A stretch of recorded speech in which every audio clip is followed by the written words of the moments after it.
Okay, good morning, directors. Welcome. I see everybody's present except Director Roberts has let me know he'll be joining us a little bit later this morning. So have a look at your agendas. First up is Planning and Development Committee, and I'm going to turn things over to Chair Knodel to get started with that meeting. Go ahead, please, Chair Knodel.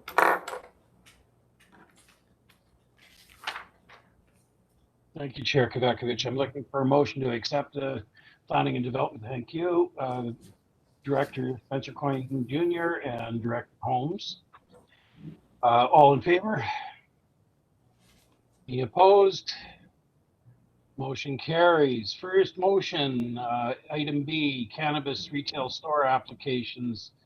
CAO Noel, do you care to comment? Thank you, Mr. Chair. So this came to us at the last board meeting under a director's resolution that was referred out to administration for comment. In our research, what we found is the issue for us is we aren't the recipients of the application. They go into the LCRB, and under their legislation, they're required to accept applications. And then they are also required to refer those out to the local government that the application is pertinent to, which for Okanagan Falls would be us. And then our procedure bylaw requires us right now to bring those applications forward to the board. So the way that the resolution is worded doesn't seem to me like we can deny the opportunity for somebody to apply to the LCRB, and then the LCRB has to send those over to us, and under our procedure bylaw, we have to bring those to the board. The board then can do whatever they want with it, and the LCRB is required to get a positive recommendation or a comment from the local government, but we can't at this point refuse to accept the application. So our recommendation then is on that motion, the way it's worded, is to be defeated, Mr. Chair. Thank you. Are there any comments on this item? Director Holmes, please. So I guess the question would be if this is the intent, but we can't pass it this way because of the way the bylaw is written or whatever technical reasons. How can we achieve the same intent? Sorry, can you turn that up a bit, Danny? So I would turn that over to Mr. Garish, Mr. Chair, and he can get more into detail on the legislative requirements. Thank you, sir. Mr. Garish, please. Thank you. So there's not really too much more I can add that the CAO hasn't already covered off in terms of our requirements to process the referrals that we receive. However, and just thinking back to previous examples where we've tried to do something similar in the past, if the board, sorry, I'm just trying to think this through quickly here. So if the board is still looking for a way to not consider LCRB referrals in electoral area D, I suppose short of an amendment to the procedures bylaw, the only other option I could possibly think of would be a board policy, essentially to direct staff to not bring forward LCRB referrals and automatically provide comment to the LCRB that the board is not supportive of those applications. And we did something similar in Area D, ironically, in the past in relation to hillside development, where we had a board policy that deferred enforcement of building permit applications while we did amendments. I mean, we can certainly look at that policy as a template for something similar to LCRB referrals. However, I suppose the one consideration for the board would be that applications would be provided a negative comment to LCRB without the board actually seeing the merits or considering the merits of those particular proposals, but it's certainly something we can investigate further. Thank you, Mr. Garish. Director Gettins, I saw your hand up briefly. You still have a question? Thank you, Chair. I was just going to ask the same question as Director Holmes, so I'm good. Thank you. Any other, Director Roberts, please? Or we could just follow the procedure, accept the application and turn it down according to our procedures. CAO Newell, would you care to comment on that, please? That would be the alternative, Mr. Chair. All right. Any other questions, comments? There was one point that I was wondering. This went off to the APC, I believe, to the Area D APC. So is there, if that procedure that Director Robinson referred to, then the APC has value. If it doesn't, then it wouldn't have had value. So I think I've kind of answered my own question there. My apologies. All right. Excuse me, I think Director Obrick has a question. Oh, thank you, sir. Director Obrick, please. Yes, thank you to the chair. And Chair, I don't know if you can't see me, but I've had my hand up waving. This has happened in meetings before, so I don't know if we have a technical problem. Are you having difficulty seeing me, Chair? Not all of the members are on the screen at one time. It kind of flashes through, so it's possible to miss you. My screen, I can see everybody, but thank you to Director Bush or whoever that was who gave me the assist. And I would like to speak to this, and I would like to make an alternative motion. I note the report has no alternative motion, so I'll have to craft one on the fly. I have spoken to staff about this. Director Holmes' question is important. The intent of the motion is clearly, I hope, understood by this group. It's a moratorium. Moratorium meaning when these things come to this board, we're not going to approve any until the bylaw review and amendment process is complete. Now, that motion came earlier this year, May or April it began. And of course, that's from a long history of process through the APC and on this matter. With respect to the options, it's my view that this board has the authority to put a moratorium on our role. Indeed, the motion cannot and should not be trying to tell the province that they can or can't receive applications. That's not the point. The point is the province, the Liquor Control Authority, Cannabis Control and Licensing Act, they will not issue these licenses unless this board approves the application. And so the purpose of the motion, the moratorium, is real simple. And that's to make it clear to everybody who's interested, because it's fair. If you want to do a cannabis retail store in OK Falls, I think it's good that you know up front there's a moratorium. It's not going to get approval until after this bylaw review process is complete. And if there's an amendment, so be it. But that takes time. And with our situation, COVID, staffing issues, we have uncertainty on the duration. Now, the expectation is that it will be in the 2022 business plan. As most of you, I'm sure, know, we lost 3 planning staff in the spring. We now have 4 planning staff to replace them. This is good news because I hope planning work will now speed up. It was actually really in trouble because with no staff, you can't get it done. So in the time when some of these motions were made until now, we have a good lift in our planning staffing capacity.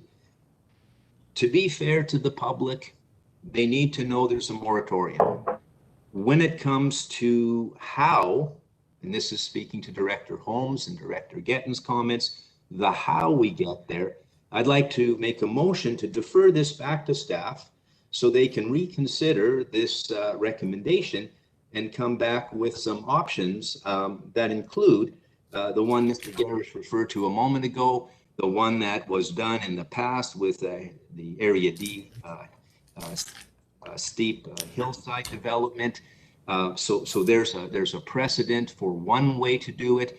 I'm less concerned about the how doesn't matter to me as much as the objective. The objective is the moratorium. If we do it with a better drafted motion, I'll take that help. If it's a procedural motion for so that staff have a clear direction, because I think staff are having difficulty. What do they do? What do they do when the request comes in from the cannabis control and licensing people? Do they send it to the board? Do they send it? What do they do? My answer is real simple. You let the Cannabis Control and Licensing Authority know instantly that there's a moratorium. The answer is no. The answer is no until this process is complete. Now, after this process is complete, the applicant can apply if they choose. It's a free country. They can apply. And when they go through that process, the answer could be no again. But until that process is complete, it's a simple no. That's what the moratorium, that's what it means. So in terms of my motion, I'd like to defer this back to staff, defer this to allow staff to reconsider and present options that include how the moratorium to be effective as intended, and to include options that could include policy regarding process. And I'll leave that to staff to help us with the options. Thank you. Thank you, Director Olbrich. Are there any comments on that? So we have a motion on the floor. Is there a seconder for that motion? Director Bush, thank you. Director Gettins, do you have a comment? Okay. Going forward with the motion, all in favor? Thank you. Opposed? Director Robinson? That's one opposed. The motion carries. Thank you. All right, going forward, item C, Okanagan zoning bylaw review on occupation of recreational vehicles.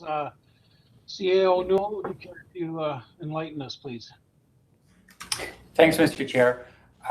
So we have conflicting wording in our zoning bylaw with regards to residents and tourist commercial and recreational vehicles. And Mr. Garish has a presentation on this that he'll run through with you in order to more fully elaborate, Mr. Chair. Thank you very much, sir. Mr. Garish, would you care? Great. Thank you. I'll just get my screen presentation going here.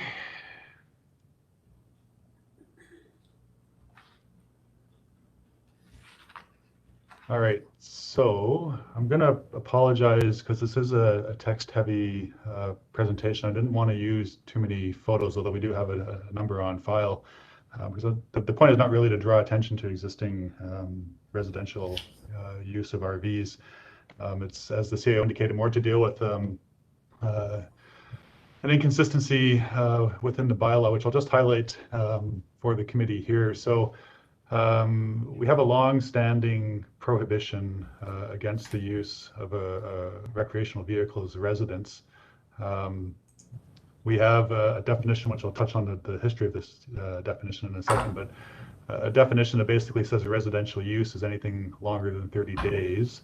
But then we also have another section of the bylaw which says that a guest or a visitor of a property owner can come and park their RV on the parcel and stay in it for up to 90 days, which of course then the bylaw considers a residential use, but the bylaw also says an RV can't be used for residential use. So we've got conflicting direction here within the bylaw, which we'd like to try to possibly not resolve, but at least get a better set of wording around it as we move towards the newer bylaw. So just for the board's benefit, some background on why we have these existing regulations in the bylaw at the moment. So the prohibition against using an RV as a residence, there's a number of reasons for that. Primarily the construction standards used to build these RVs, they aren't being done to the building code. They're not intended for year-round residential use and occupancy. And as a result, an RV can't be inspected for compliance with the code, and we can't issue a building permit for its occupancy And in the context of the zoning bylaw, of course, an occupancy is anything more than 30 days. And also in terms of health and safety, and RVs being a substandard form of housing, the installation that's used in these when ignited can cause asphyxiation. Also, when the campers ignite, according to some international association studies, it takes about 3 minutes for them to be consumed by flames. So, these are some of the reasons why we generally discourage the use of RVs as a permanent residence. Now, in terms of why the bylaw also allows them to be used for 3 months, I think, at least from what I can tell based on review of old bylaws, it's just generally a reflection of the fact that, there's a long-standing seasonal recreational draw, enticement for people to come to the Okanagan and Similkameen. And, so the bylaw reflects that those people generally will sometimes have trailers with them and looking for a place to park. And if they happen to know somebody in the area, then they can put them on their property. And this is long standing. I found for the first references back in the first generation of bylaws, and I've got a quote here down at the bottom, which is also in the report, where the Electoral Area D bylaw in 1971, so one of the first ones, did allow for this short-term occupancy of an RV on a property, and it prescribed it between the months of June and September. So again, generally the summer months when people were coming up. Now, more recently, and this is where some of the conflict, I think, was created, we had the 2012 court case related to the vacation rental use in Naramata, which the regional district lost. And because of the court's interpretation of our zoning bylaw, it was identified that one of the shortcomings was that we didn't actually have a definition of residential. And so in the absence of that definition, a dwelling unit could be seen to be used for almost anything. Such as a short-term vacation rental. So in response to that court case, there was a series of amendments that were initiated to the zoning bylaws to basically improve the way they were worded on these types of uses. So we introduced a vacation rental use, which basically established that a short-term tourist accommodation is less than 30 days. And then we also introduced a residential use, which effectively then established that a use of a residence for more than 30 days is quote unquote residential. And then finally, the other point I just want to touch on too, in terms of recent history, in 2014, we were advised by the OBWB that if we wanted to basically continue to qualify for grant funding for major infrastructure projects such as sewers, that OBWB wanted us the regional district, to amend its zoning bylaws to restrict the ability to put accessory dwellings on parcels less than 1 hectare that are served by septic. Of course, with the other issues within the bylaw, when you have RVs that are being placed on a parcel used for more than 30 days, that's a residential use. Is that consistent with the spirit of what the OBWB is trying to do? Probably not. Does it raise concerns from a planning perspective in terms of allowed density on a parcel if it's already been fully developed with an accessory dwelling or a secondary suite? And now you have an additional third unit potentially with an RV that's being used, again, in the legal context of the bylaw as a residential unit more than 30 days. Again, it raises a consistency question. So the recommendations that we've put before the committee today for consideration, we feel a way to potentially improve the situation is to revise the maximum duration in which somebody can stay within an RV on a property and take that down from 90 days to 30 days. Of course, the 30 days is tied to the residential use versus short-term tourist accommodation use.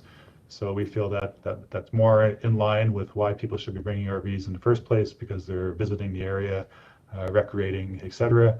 That we revise the period in which the RV can be placed on the property for this purpose. So currently it's at any point in a calendar year. We feel to tie this more closely to the summer tourist season, that if the dates were May 1st to September 30th, that would be beneficial. And finally, we're proposing that, generally the zones in which an RV can be considered for this purpose, and again, this ties back to the 1 hectare requirements and septic considerations, et cetera, be those zones that establish a minimum parcel size for subdivision that's greater than 1 hectare. So that's some of our small holding zones, large holding zones, ag zones, resource area zones. And just in summary, I just want to again reiterate that the purpose of why we're bringing this forward is to address that inconsistency, which we've identified within the zoning bylaw.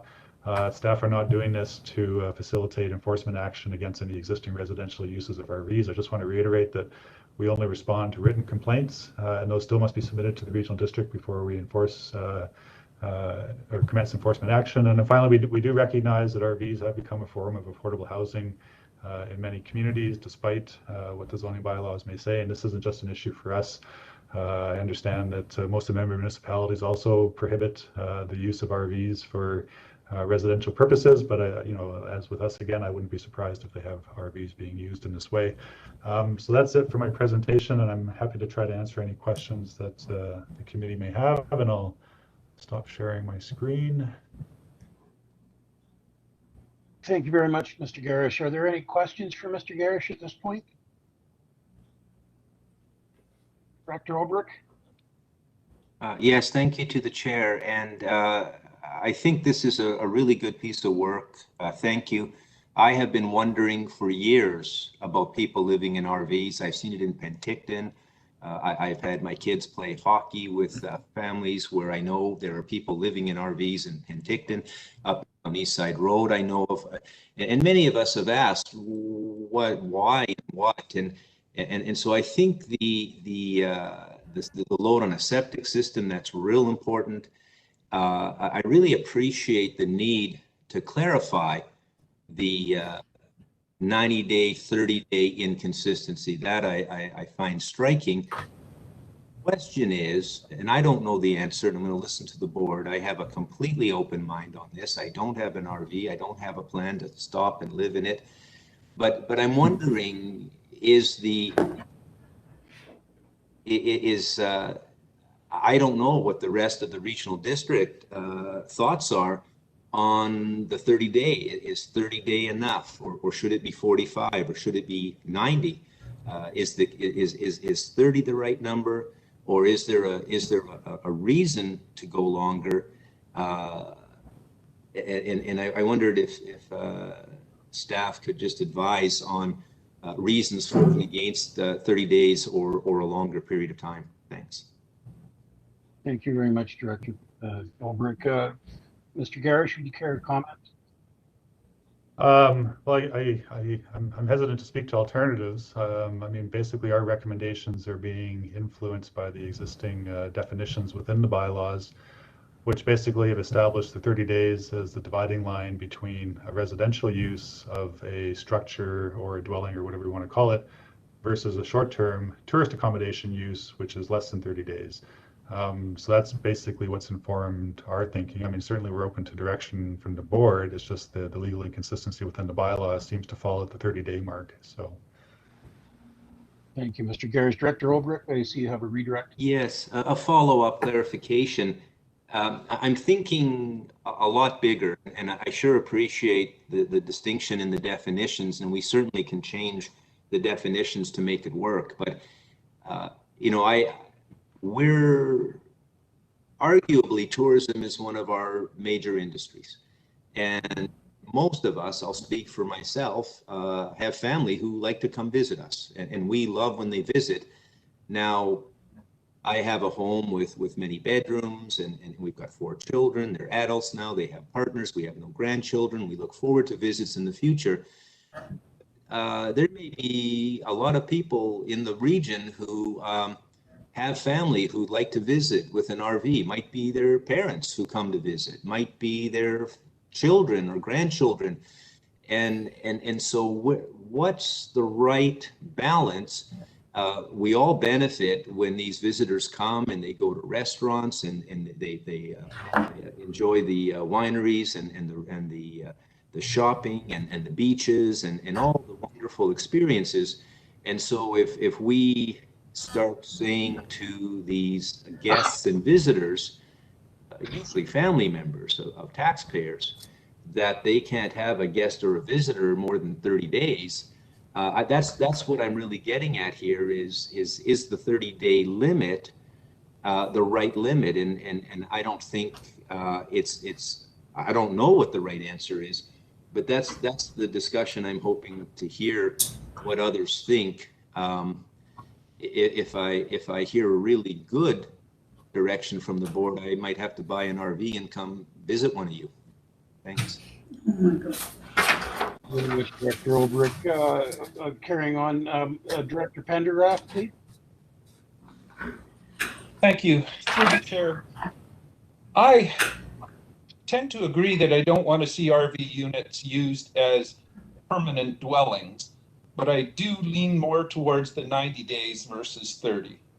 And I think that can be accomplished by some changes to definitions or an exemption from the definition of a residence as an RV is exempt from that or something. So my thoughts are keep it at 90 days, but change the definitions to accommodate that. Thank you, Director Pendergraft. Director Monteith, please.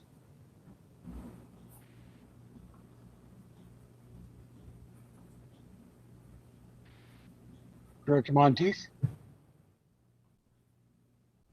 Sorry, I'm back. I agree with Director Pendergraft. I don't think that we should be limiting tourism. I think that people have property and they have we live in the beautiful area and people want to visit us. And I don't think that we need to limit that. I know that there's a challenge with occupancy in trailers, but the problem is with bylaws, if I'm correct, that they can occupy it for 30 days, leave for 1 day and return for 30 days. Is that correct? And then I have a follow-up if that's correct. Thank you. Mr. Garish, please. Well, I mean, the current regulations, I'll refer to the current ones. And the way they're written, I think it caps it at 90 days max in any one calendar year. And if we were to move to the 30 days, I suspect we would be looking at a similar provision. So I guess in response, yes, there's nothing stopping them from staying 30 days at one property, or sorry, 90 days at one property and then relocating to a separate property for a further 90 days. And theoretically, I suppose that could happen if we changed to 30. And yeah, I mean, this provision is a very difficult one for enforcement purposes too, I'll add. Thank you. I have a follow-up. Follow-up, yes, please. I appreciate that. And I know that it's a bylaw. It's a challenge, right, to monitor that and prove and all that sort of stuff. I've been through that in my area. My other concern with the bylaw or the amendments that are being presented is the 1 hectare. A lot of areas through the regional district are half an acre and they still have beautiful property and they still want to have their neighbor or a friend visit them. And by limiting it, I think that that's also pushing people away, and I can't support that because that's what residents want. They want their family and friends to visit. So I can't support that part of that bylaw as well. Thank you, Director Monteith. Director Getton, please. Great, thank you. I just want to make sure that you can hear me okay because my screen's kind of going in and out a little bit. Coming through loud. Okay. Okay, perfect. Thank you. So I've got a question because I'm following along with Director Pendergraft and Director Monteith. And I don't know enough about RVs to be clear on this, but I understand you can either hook up an RV or not hook up an RV. And whenever we've had companies stay here when they have an RV, they use our facilities. So they're not hooked up to anything. So I don't really understand the impact of having it be a minimum of 1 hectare either. Because I think you can buy a house on a septic system. It can have five people can buy that house and live there as one family, or it could be a family of 12. I don't really get the whole idea around limiting to 1 hectare either. So I just want to clarify, if we're talking about residential, does this have anything to actually do with the RV being hooked up to any system, or is it just the RV that will be towed to do their septic dumping somewhere else? Is this, I just want that clarity on the residential piece of the RV. Are they hooked up to the system? Mr. Garish, please. Well, so our approach to that was basically, and again, in the context of the bylaw, if the bylaw is establishing a residential use as being something more than 30 days, and we're allowing people to be in an RV on a property for 90 days, that's a residential use.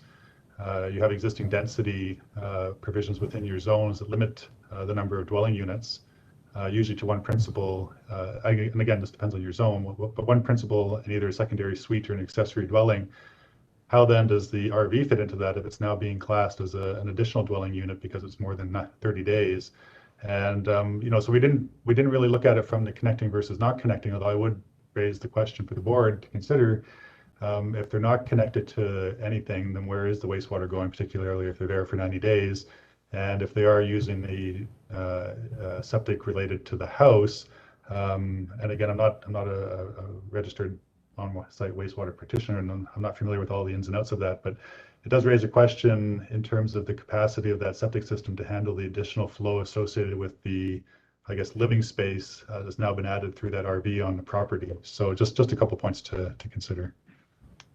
Okay, so if I may, as a follow-up, Chair. Yes. Yes. I just want to put my support around the 90 days. I think that we have kids that come back from university. We've got families that want to stay. People are desperately seeking places to rent. We all know that people don't have places to live often in the summertime here. So I do think that 30 days is too short, and I would like to lean more over towards the 90-day mark. Thank you. Thank you, Director Gittens. Director Olbrich, is that a leftover, Paul, or do you have another question? Yes, I had another. Go ahead, please. I'm taking my hand off your participant list now that you mention it. But thank you to the chair. And I have a septic system, and I just wanted to add a couple comments. The individual property owner has responsibility and indeed expense for maintaining their own septic systems. And of course, it's part of property ownership to be aware of your septic system limits. There's dumping, there's other things that can be, it can be pumped out, but there's also consequences. So if you've ever had your septic system fail or back up, you learn quickly that there are limits. So I think that important that people understand those limits, and that's a real important public health and environmental issue, so it's not to be diminished, but there is a balancing entry, and that is the freedom of the individuals who own those properties and personal responsibility on consequence. It's almost a self-limiting thing, because I can't imagine very many people overloading their septic system, wanting to do that on a regular basis. They're going to learn pretty quickly it's expensive and not in their interest. With respect to the 90 days, having heard what I've heard, I certainly support that as well. Just thinking on it as we're talking, it's been that way a long time, and it does appear to work. It is a recreation vehicle. It's not a building, so that's interesting.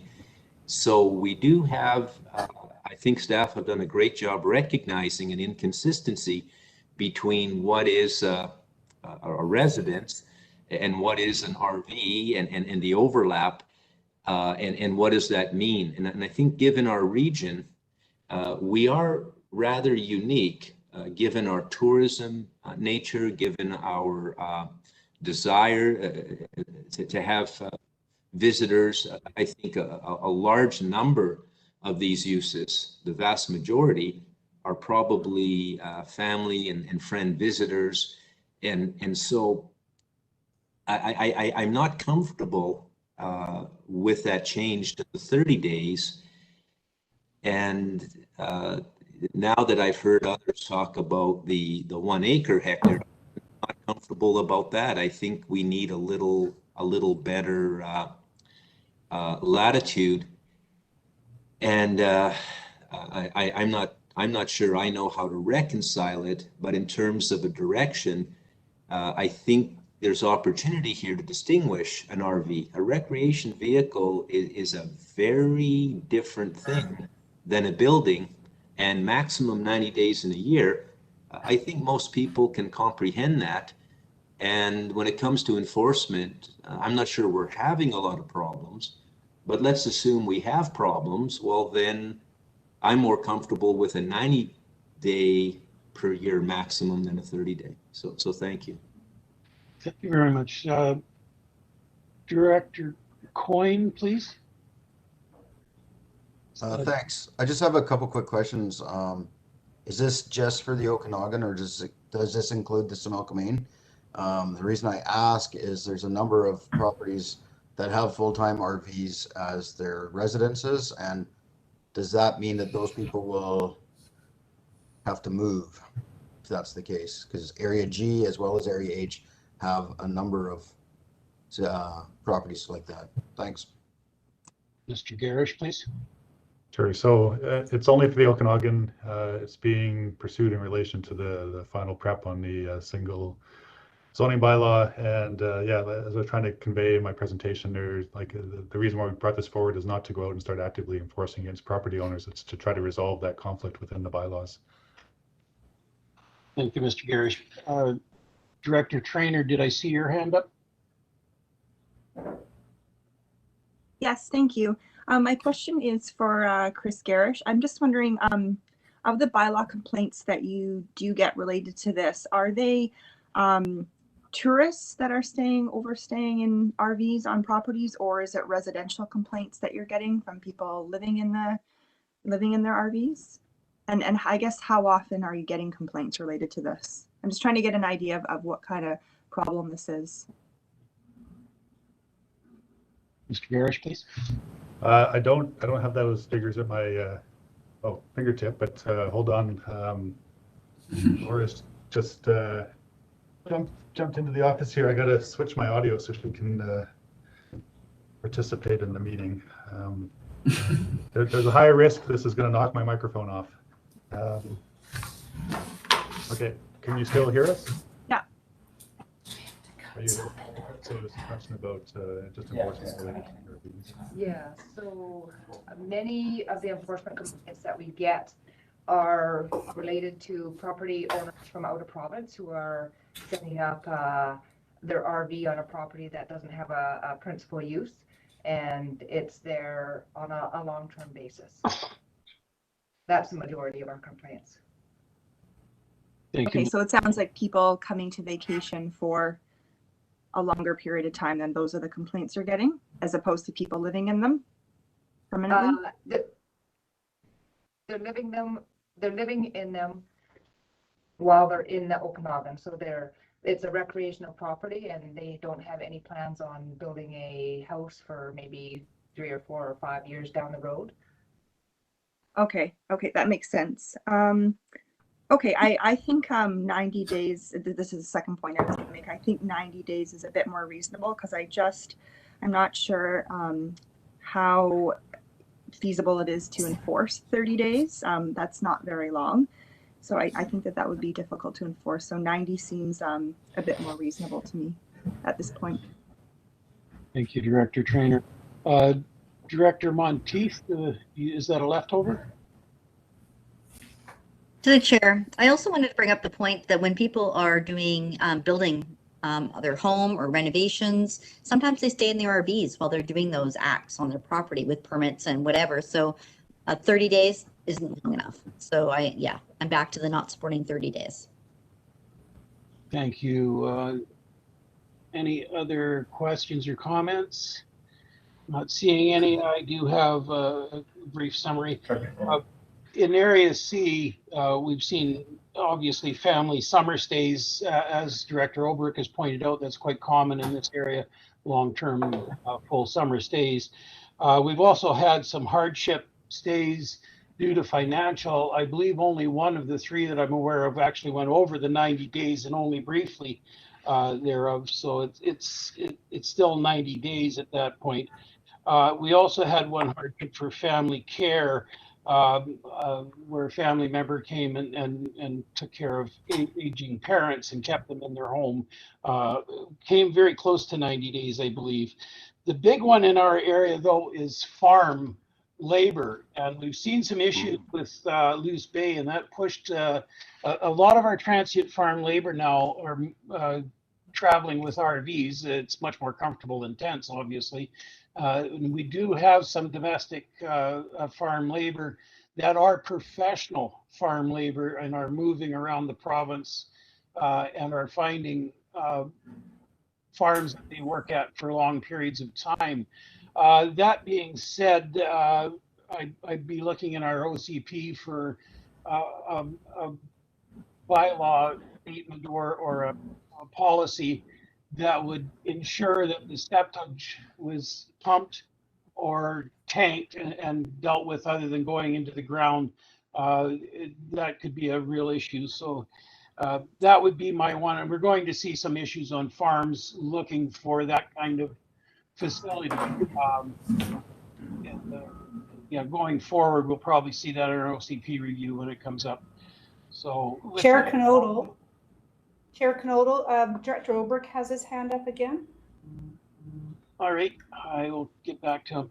On that, I would also like to see a potential for a variance, for a short-term variance, should this go, and I'm leaning towards the 90-day myself. Director Olbrich, please. Yes, thank you to the chair. And first, I just want to comment that those remarks made by Director Knodel, I'm very appreciative. And boy, hardship stay and farm labor and the things you just mentioned, I just agree with you and thank you for all those comments.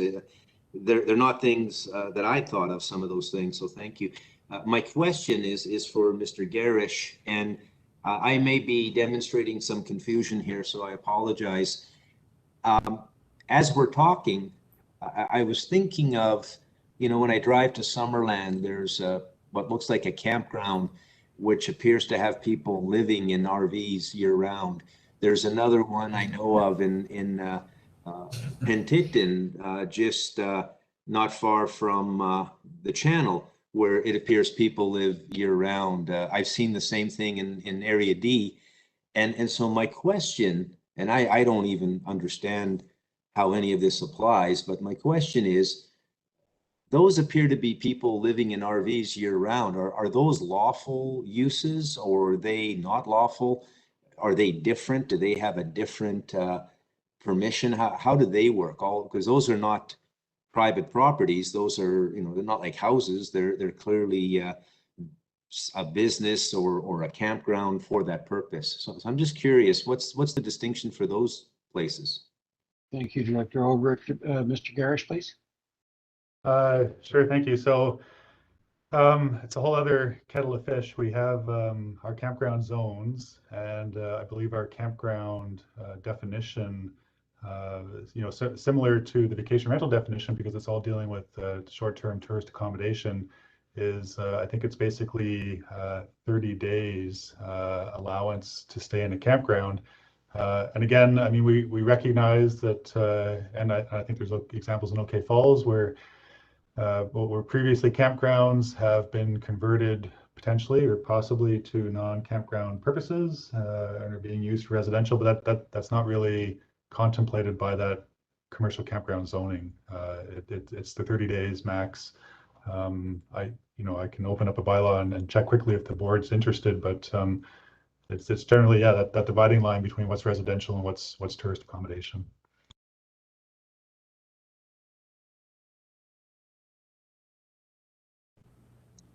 Oh. Yeah, thank you very much.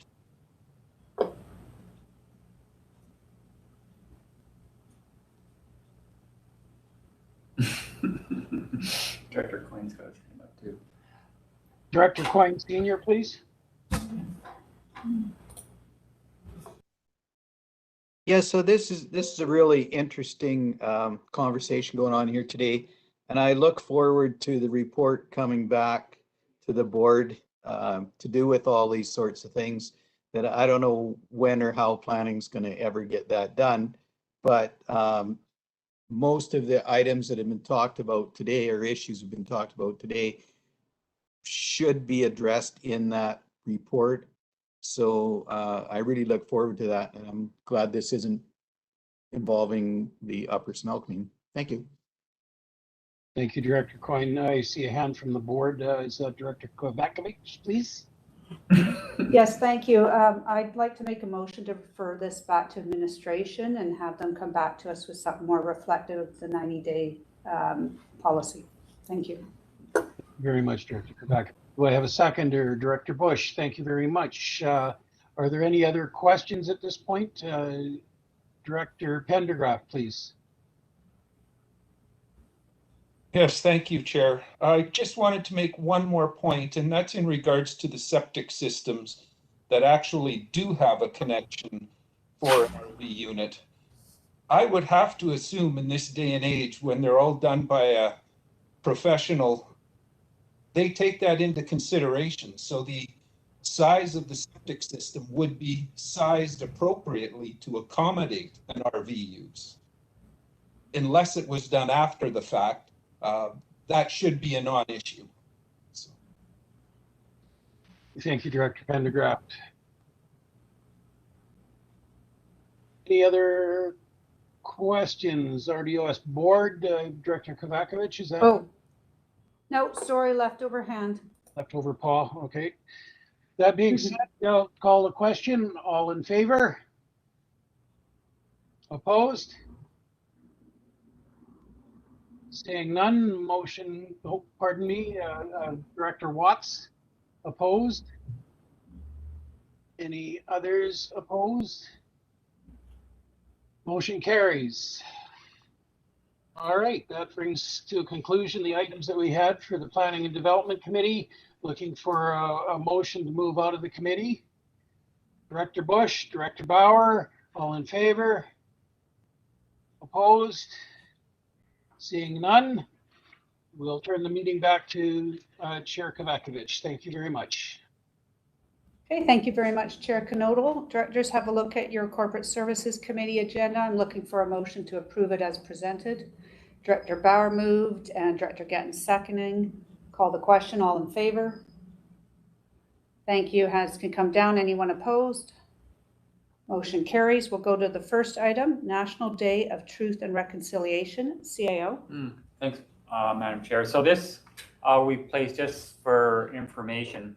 The Government of Canada did declare a statutory holiday for September 30th. Our collective agreement, I'm sure most of other collective agreements, lists the statutory holidays and then also say that anything else declared they get as well. So we will be closed on September 30th. And then we understand that the province of British Columbia has also adopted this, and that they will be doing some consultation and research as to how they're going to recognize this in addition to the holiday. So we may have an opportunity to submit suggestions if committee has any suggestions on that. Okay, thank you. So this is for information. Are there any questions or comments on this? Yes, Director Gettins, go ahead, please. Thank you, Chair. I think it's really interesting that we could submit suggestions to the province on how to recognize this day, because we've been talking about that as a family, actually, what this day means and how a new stat holiday comes and what that means for Canada. I'm just curious with the staff, and I know this might be a surprising question or maybe too early to ask, but has there been any conversation with your work when you're working and reaching out and building a relationship with our neighbors, with the particular Indian Band, Lower Milkmeat, Upper, etc.? So I was just curious if there has been any conversation about how we can support how they would like us to recognize this day, or any kind of conversation like that. Thank you. CAO, do you know? Or... I believe we have, Madam Chair, but Ms. Malden would better reflect on that. Okay, thank you. I'll go to Ms. Malden. Hi, thanks, Chair. Yes, so we have started that conversation with a few of our Indigenous partners, and we're hoping to get some, solid ideas here in the next couple of days, and then we will communicate that out as well. Of course, with fires and everything, I know it's been a bit busy, so and time is drawing near. So that is a focus for us for the next week or so, is just really getting some good ideas. We've brainstormed as staff, but of course we want to run that by, our Penticton Indian Band and others, just to make sure that it is something that they find meaningful as well. So you should see something coming out in the very near future. Okay, thank you. And if there's any suggestions from board members, could they be emailed into you, Ms. Malden? Yes, that would be great. Okay, wonderful. Thank you. Any other questions on this report? Okay, I'm not seeing other hands up. We will move on to the next item, item C, Risk Management Registry for information only, CAO. Thanks, Madam Chair. So we brought the risk register to committee a few meetings ago, and at that point in our process, what we typically do is we do our environmental scan and we rate the risks, either threats or opportunities that have been identified. And then we categorize them as either high, medium, or low. And for the high risks, or the very high, we develop a mitigation plan at the senior management team level. And for the moderate risks, we develop mitigation plans at the department level. So we're moving forward onto the sort of the next phase of the risk management process. And I'm not sure what the members of committee received in their package. I believe that it was probably cut off, that you didn't receive the mitigation column. And that's why we've got Danny putting the risk management register up on the screen, just so you can have a look at the full copy. And we'll endeavor, if that is the case, we'll endeavor to get the complete risk register out to you in some other form. So what I thought I'd do, Madam Chair, is just go through quickly, certainly the red risks, and then try and get through some of the moderate risks as well, with the ideas that have so far come up at the administration level. So, and I'm not sure even, you might have to scroll a little bit to the left, Danny, so they can see what the threat is. No, the other left. Yeah. Is that as far as it goes over? Yeah. Oh, because it looks like the scroll bar on the bottom is. I can move it more. Yeah, there we go. So, and then I'll also point out that the threat or opportunity identified in the very left column, if it's in black, it's a threat. If it's in blue, it's an opportunity. And as we go down, the top four are red risks. And again, risks can be either positive or negative, and it's all about the uncertainty of it. So the first one, obviously for us, is disaster emergency response. That is an ongoing threat within the Okanagan and Similkameen valleys.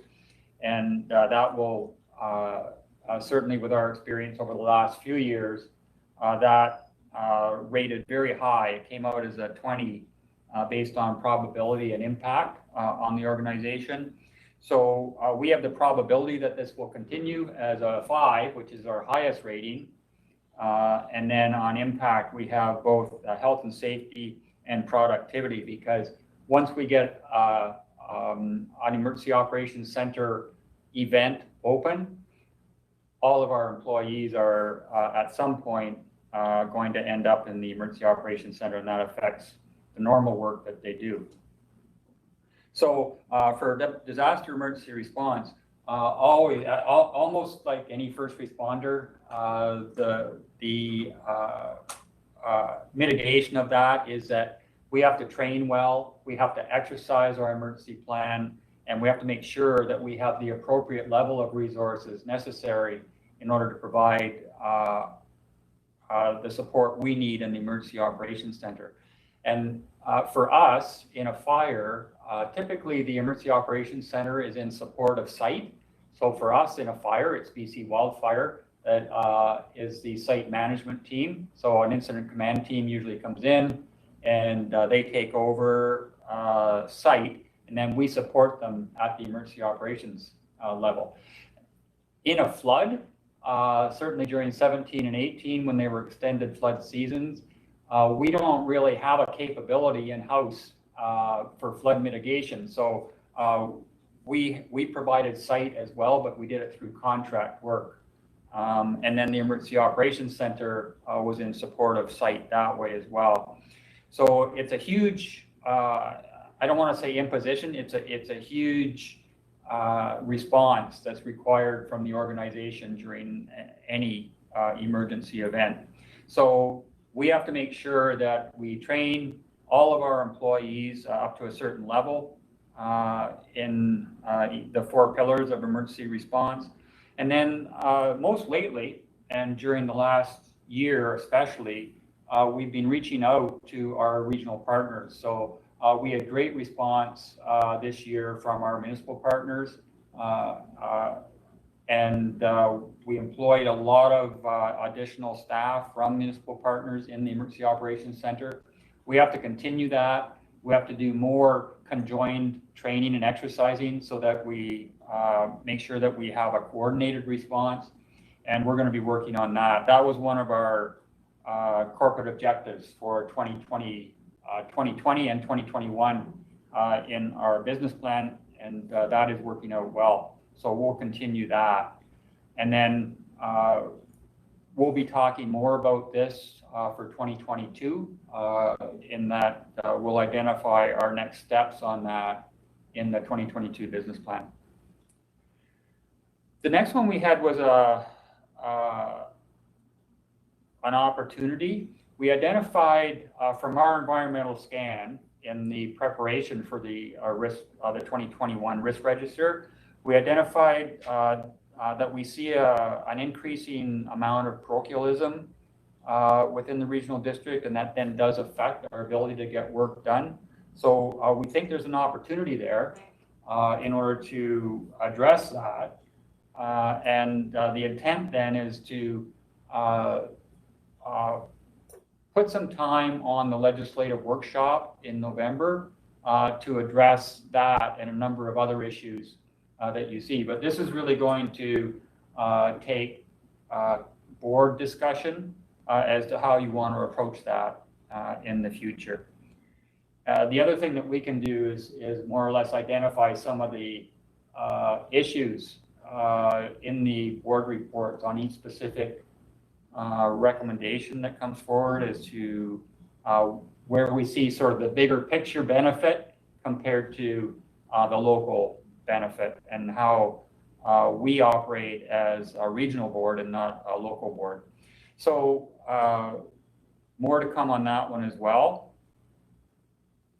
The third one, obviously from our information technology assessment in 2020, and then the audit on our cyber attack in 2020, there are a number of recommendations that we have now that provide a good direction as to how we can better be secure on the information highway.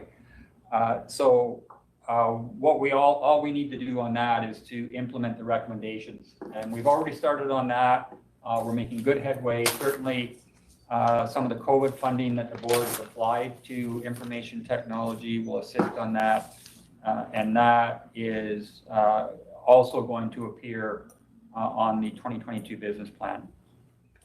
And then the last red one that we had identified was deteriorating provincial responsiveness. And we know this, that really it's a 2-year wait on any sort of an application to the province for a permit or permission to work on Crown land, say, or to get a response from any sort of a provincial agency. And we just get nailed with that every time. I know that we have 7 applications for licenses of occupation on the KVR into the province now. 3 of those are over 2 years old. The rest of them are getting close to that. Whenever we apply for permission to work in a stream or a water body, same thing, just extraordinarily difficult. And not that we're blaming anybody, it's just that they're so backed up, they have a lack of capacity as well, and that's their wait time. So when we lobby to get an immediate response, that would mean they'd have to bump somebody off that got their application in before us. It's just that whole capacity versus expectation gap that is occurring at the provincial level right now. So that just stops us in our tracks. When we need that permission in order to proceed on something and we can't get it for those extended periods, we can't do the project or provide the service. So that is a threat for our ability to do work.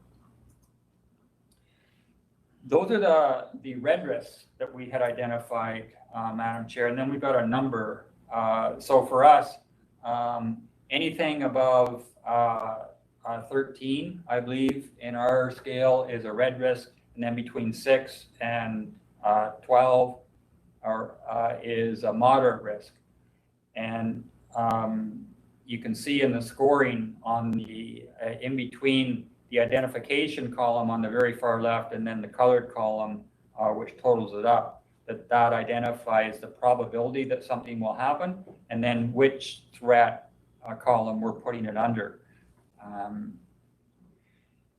So on the moderate risks, we identified an opportunity for more work on developing regional partnerships at all levels. So whether this is with our member municipal governments, in First Nations or the province, that there's always that opportunity that assists us in doing our work. We had identified a number of actions in the 2021 business plan, and we're continuing to work on those. But really, once you identify a risk, they don't ever go away. It's just how much can you mitigate them. So what we've determined to do there, we've more or less identified the 2021 plan corporately, and then we'll also do that for 2022. We talked about staff retention as a risk when we first brought this forward to committee a couple of meetings ago. So, and we had identified at that time that, well, it seems like everybody's experiencing that turnover of staff, that especially at our management level and our essential service levels, we've lost probably more than other organizations. And we're undertaking a study right now, and we'll identify some mitigating actions when we come forward to talk at the strategic planning workshop with the board. But we think we have some good ideas. It's just we have a good idea of why we're sort of at the bottom of the list, but we need to identify what we're going to do about that, and that will come with the 2022 business plan. That's something we've also talked about as putting on to the legislative workshop for committee to discuss and get some ideas at the political level as well. So I mean, we've identified it as a threat, but that could be an opportunity as well in order to address the constant turnover.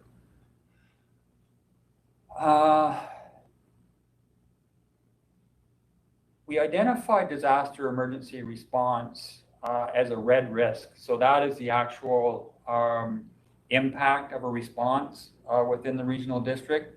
One of the other impacts that we've seen because of the extended nature of the emergency events over the last couple of years, last 5 years really, is it takes a toll on our staff. So whether it's stress related or just it could be one of those reasons why some of our staff are leaving, because they just get so far behind in their work and the work doesn't go away. It's waiting there for them when they get back out of the EOC, that they get frustrated and move on. So that's something that we've identified as a threat, is that we have to come up with a plan on how to address the organizational functionality during emergency events. And that was certainly one of the reasons why we reached out regionally for assistance in the Emergency Operations Center, and the response from our municipal members sharing the load has been great in 2021. We hope to take more advantage of that in future years.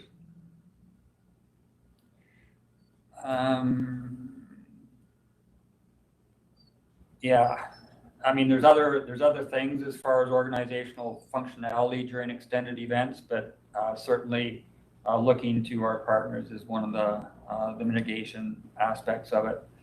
We then identified an opportunity to improve relationships. We know that during very busy times, and during COVID and during other events that sometimes relationships can start to break down. We have with some of our volunteer bodies, like our recreation commissions and planning commissions, that sometimes our ability to respond doesn't meet the expectations that come from some of those groups. So we think there's an opportunity there to work on relationship opportunities. And we've identified that might also be a possible discussion topic at the legislative workshop for committee to address and have some input into, and then to address that expectation gap that we've identified. And then just generally, we think that capacity is still something that needs to be discussed, and that will be more of a budget discussion. So that will appear at the 2022 budget committee. It should be 22. We see another opportunity to, one of the other reasons that we've been told that staff are moving on is that we are a bit crowded within 101 Martin Street, that whenever, in fact, it's an impact on really who can work in the office now and whether they have somewhere to sit. So the board did address that with part of their COVID funding. We're still working on the lease on 184 Martin Street, but that would certainly help that. But then, of course, other concerns arise. So there is an opportunity there to improve that.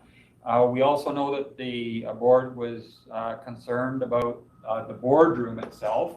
First of all, it's limited with the COVID meeting requirements. But secondly, it was only during COVID that we got the streaming and sound quality and the ability for members to attend electronically. So we need to do some changes at the board level. So part of your COVID funding is going to the information technology component for the boardroom. And we've been trying out various different options on that. And then the other part of it is to some physical changes to the boardroom to try and get as much space as we can for our 19 members, staff, and public to come back into the room once the COVID restrictions are relaxed. So we're working on that one as well.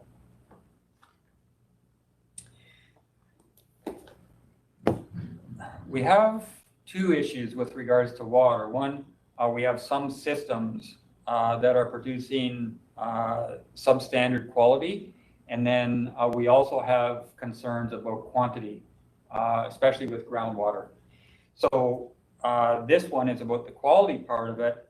And really for us, that just comes down to infrastructure. If we have good infrastructure, we can produce good quality. It's about getting the money to upgrade the systems that we have to bring them up to a certain standard. So we'll be identifying that we have plans, we know what we need to do. It's just a matter of funding it on some of our very small systems. So we're going to be identifying that at budget, but also in the asset management plan and life cycle planning, because we don't see a short-term fix in all of our water systems for improving to that state.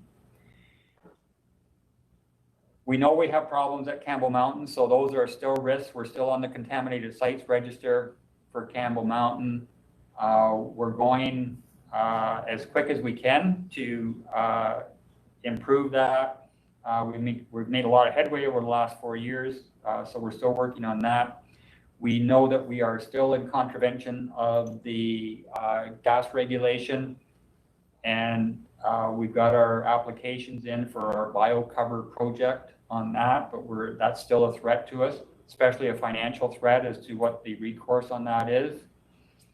We know that we have issues with identifying a northern site for an organics facility. We've got 1313 Grayback Mountain Road, but that is still in the ALR. And we still need a lot of money in order to develop that sort of a facility. We're making headway, but that is still a moderate risk for us. One of the things pointed out during the audit by the Auditor General for local government was our standard operating procedures around our utility systems. So we still got that on our list, and we'll be adding that as a project for next year to try and advance on that. We're not making very much headway here. No. I think I'll leave it at that, Madam Chair. And, we'll have other opportunities to discuss the remainder of these. Mhm. And I did want to talk still though about UBCM, which is coming up very quickly. Okay, so we'll stop at the 12s in the orange column, and we've got a couple questions here. I'll go to Director Gettens. Go ahead, please.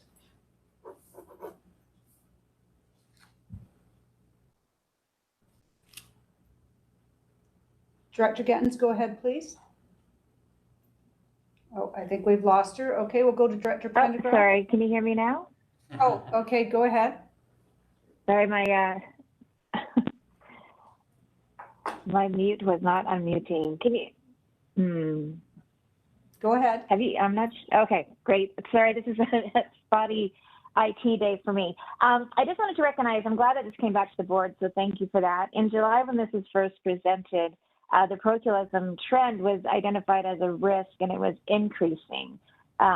Parochialism trend is a risk, and I'd like it here that it's been identified as an opportunity, and is now the line is to mitigate the parochialism trend.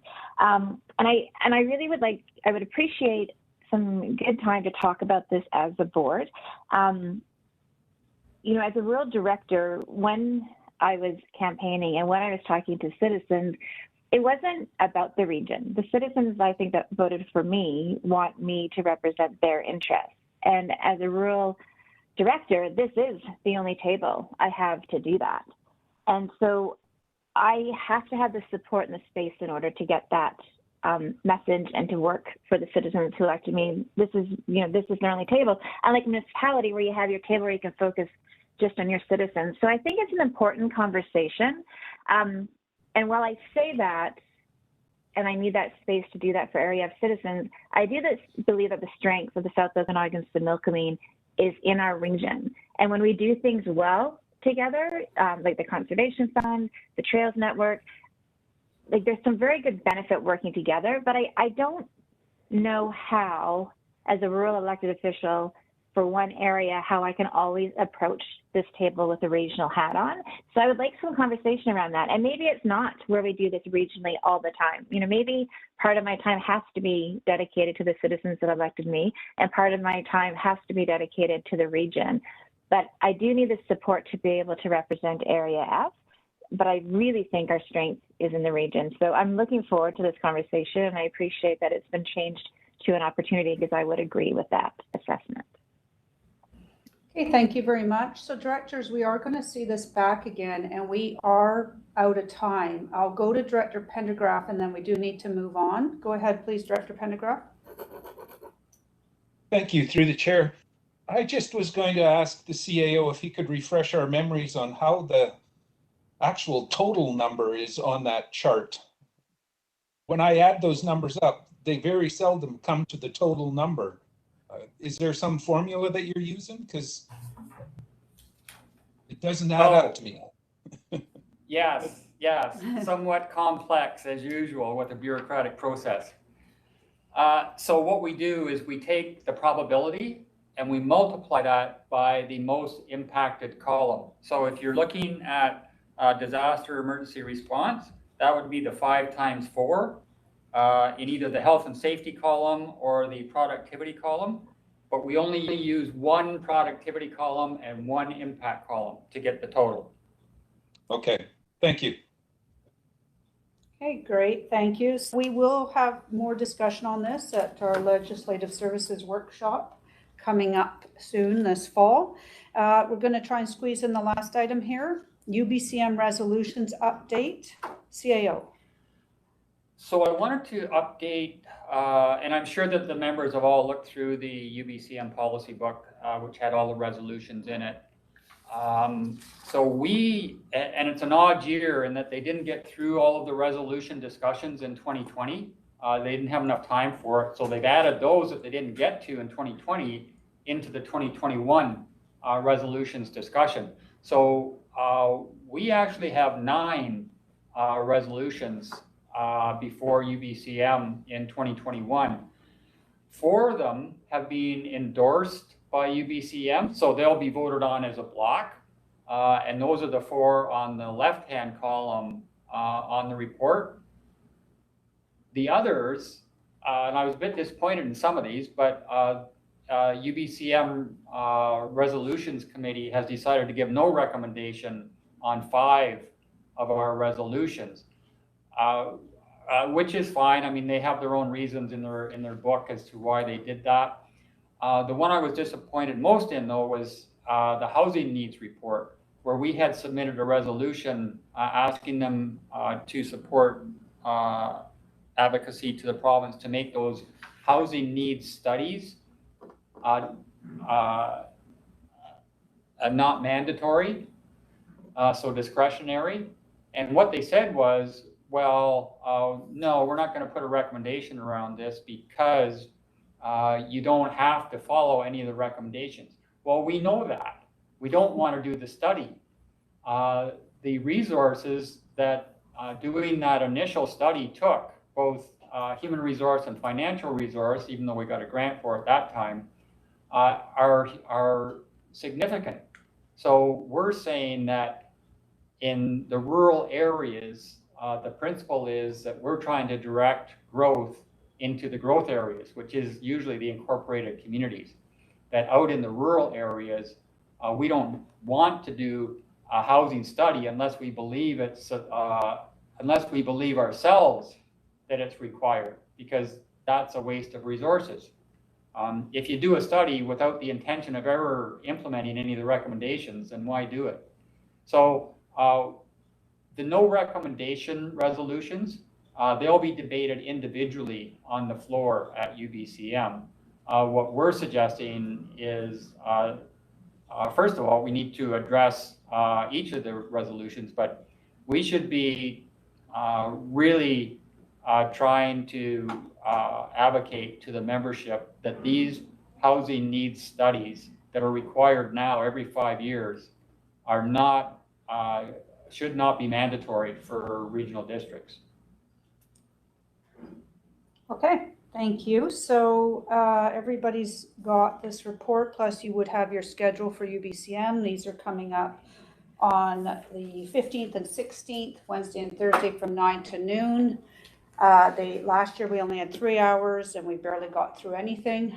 This year we have 6. I suspect we will not get through all the resolutions, but we will see where that goes. Were there any questions on this, or is everybody good with this report? Director Roberts, go ahead, please. Thank you to the chair, and really appreciate the effort that's gone into these things. And looking at the jurisdictional issue one, again, it just highlights the issues that we have in rural areas.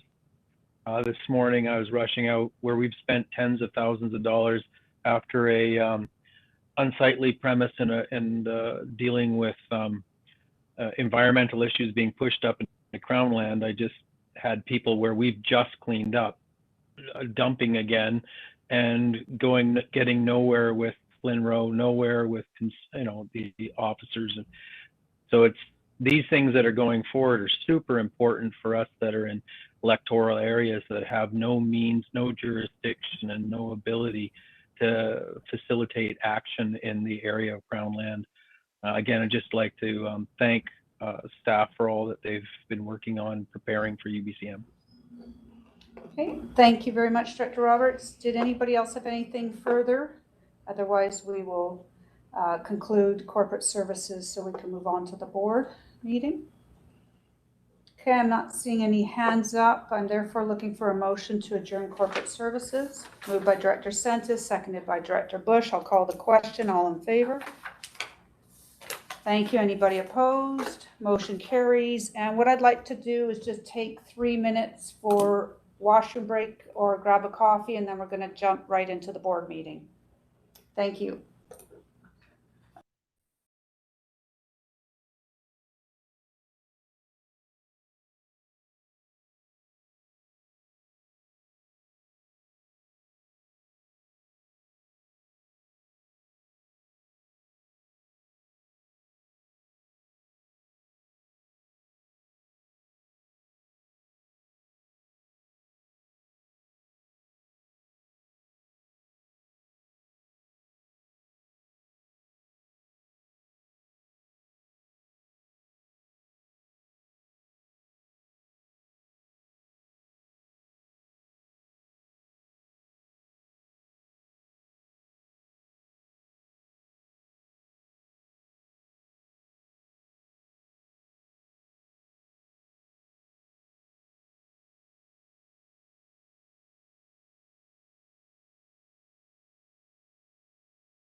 Okay, we are unmuted. Director Roberts, oh, you did remove your hand. Did you have a comment or was just Was that left over? Just a quick question. I usually have a lot more time in the morning to fix my digital world, but this morning's Area G crisis kind of got in the way.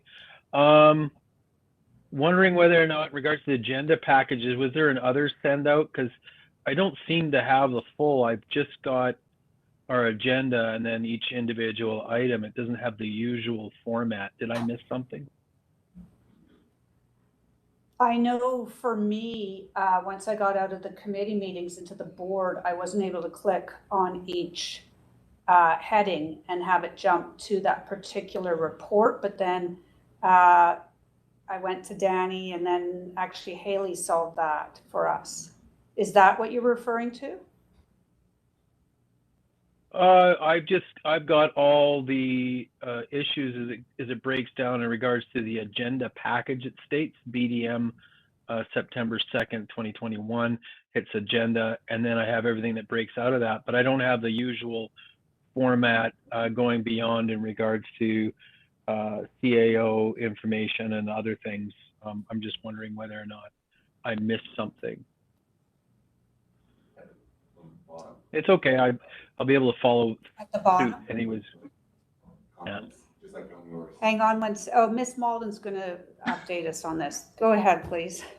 Hi, sorry, no, I can't unfortunately give you an update on that because when we look at the agenda package that we send out internally, there's sometimes a cached event that happens, and so we see it in the normal way that we see it. So this sort of feedback is really helpful to us as we start to transition to the new system. So I think Director Roberts, if I could chat with you after the meeting and just sort of get an understanding as to what you're seeing. And if anybody has any issues with the way that they're viewing or anything, please call me or call Haley right away. And then that way we can get a better feel for it. So the new agenda, your new software, the devices that you look at it with will be coming out in later September or early October, and we'll provide you advanced training. We'll invite you into the office in small groups, or we'll do it online with you so that you get a good understanding of what that big one looks like. But in the meantime, if you have any issues, please phone me.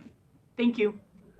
Thank you. The last thing I see is F2 SOLE report.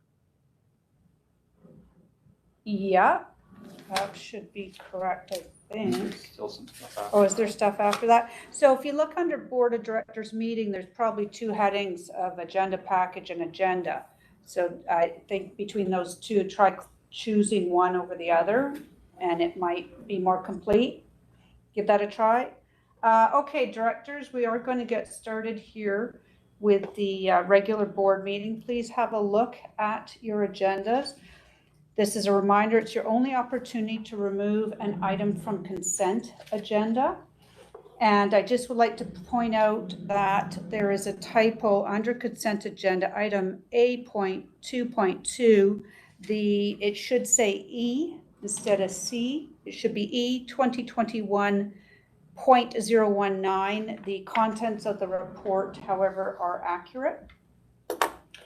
Did anybody else want something removed? Removed. Yes, Director Bob Coyne, go ahead, please. Yes, item A.2.3. Could I have that removed from the consent agenda, please?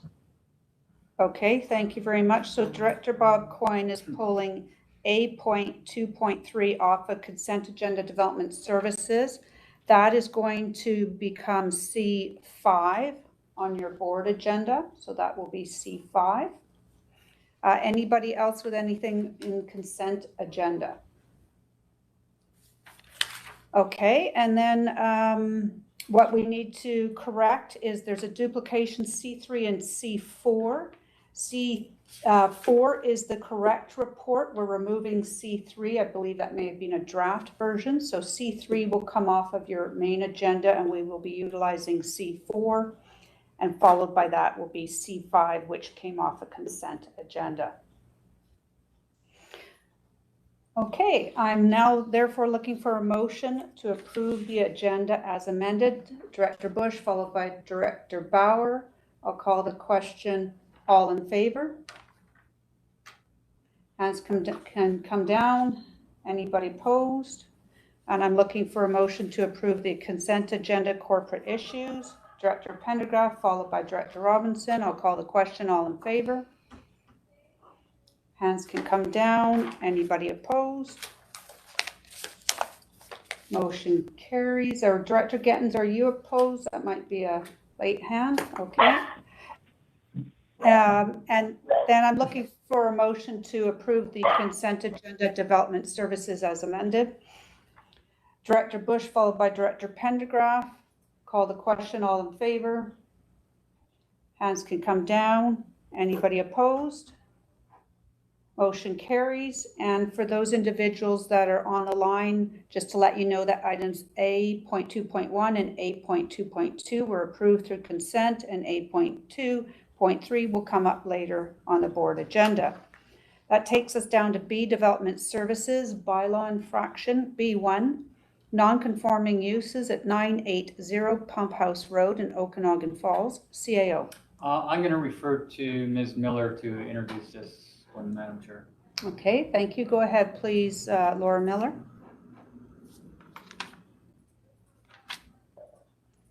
Good morning. So this bylaw enforcement file is related to non-conforming use on the property located at Okanagan Falls. There is a disagreement between the property owner and administration whether the property is legal non-conforming or not. So we had felt that the best place for this was to bring this before the board and get a referral to have this sent for a decision through the courts. And I have a short presentation here that I'm going to share.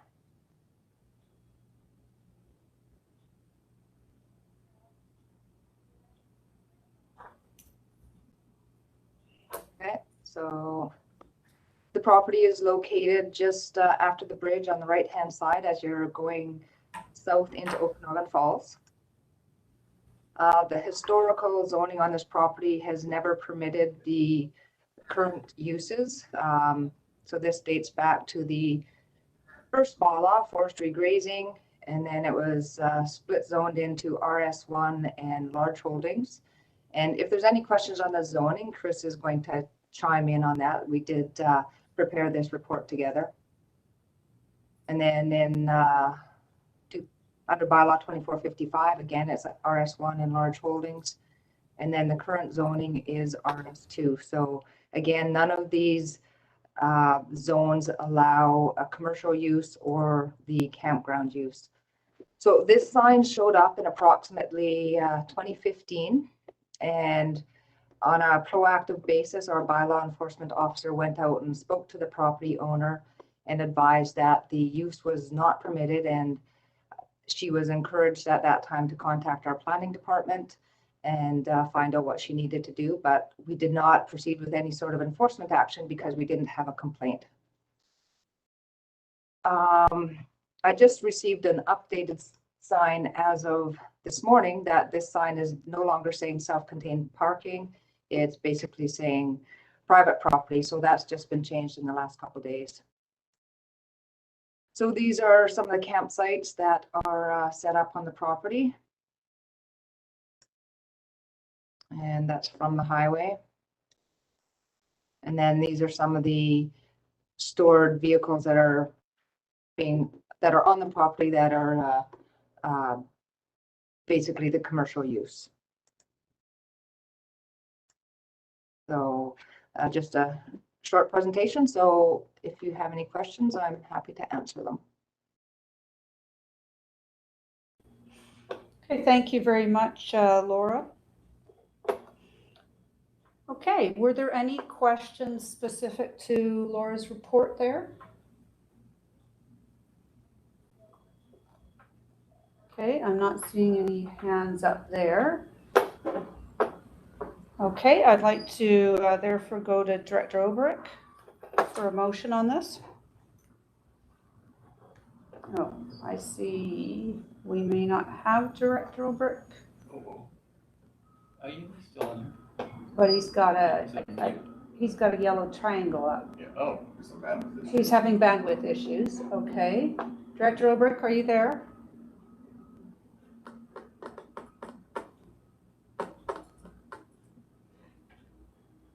Director Obrick, are you on the line? Director Monteith, go ahead, please. To the chair, perhaps we could move this to later in the agenda to have Director Obrick present. Yeah, we'll just see. Oh, hang on, he's calling me. Hello? Hi. Yes. No, everybody's up. We're just called on you. So are you able to call in and speak? Danny's gonna call me. Yes, to hang up. Okay. Yeah. I think you're having bandwidth issues. Oh, are you back now? Okay, so Danny, you'll call him? Yep. If we hang up, Danny will call you, okay? Thank you. Okay, bye. Okay, so technical glitches. Danny is going to call Director Obrick so that at least we can hear him.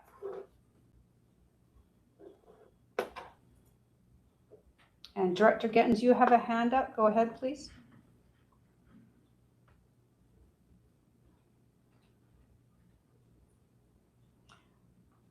Are you there, Director Gittens?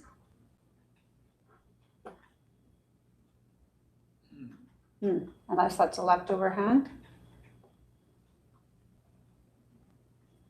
Okay, bear with us. We're just trying to bring in Director Obrick. Director Gittens, your hand flashed. Are you there? Nope.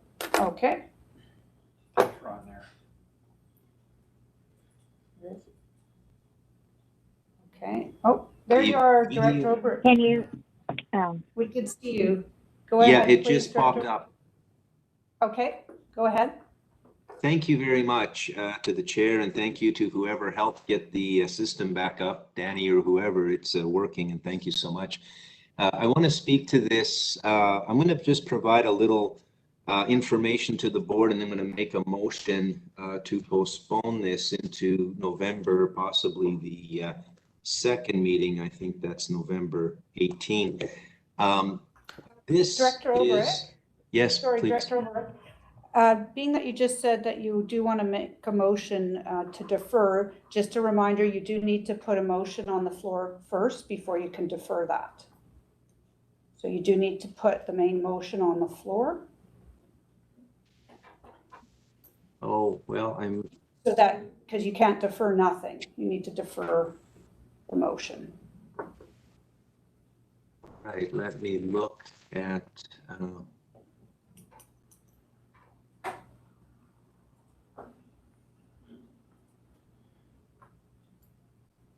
So do you want to move the recommended motion to put that on the floor?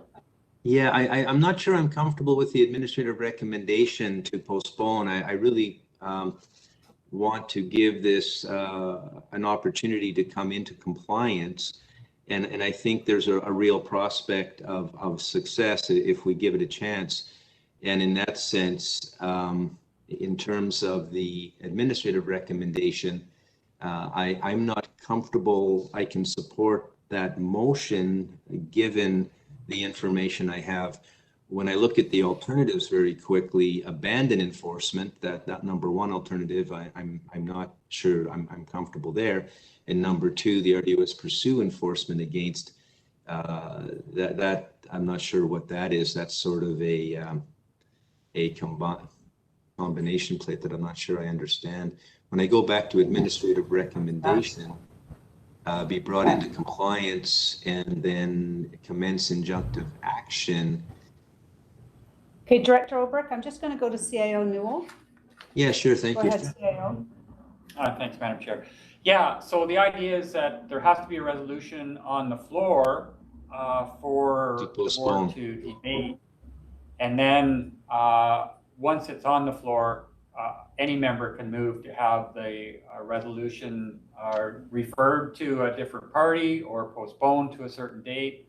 And then when it comes back, that would then be the time to discuss it. There's typically no discussion when there's a motion to refer postpone on the table. I know that we do have a delegate representative of the owner that's on the line to speak as well. So it'd be important to let her know right up front as to whether this is going to be on the agenda today or not. So that would be the typical process: is put something on the floor, postpone it, and then at the appropriate time, it'll come back for discussion. Right, and when it comes back, that motion would be back on the floor, but then that could be defeated or it could be amended. Yep. Right. So Well, there would- with that understanding, I'll move the alternative number 1, which is to abandon enforcement, and then speak to the deferment. And of course, if it comes back November 18, that could be defeated if that's appropriate, and we can go back to the administrative recommendation at that time. Oh, sorry, CAO, say that again, please? If the enforcement is abandoned, Madam Chair, there'd be no need to bring it back. So, Well, okay, so then we would not see this back. Well, I wanted to defer that abandonment motion to November. Okay, so we don't have a motion on the floor to defer.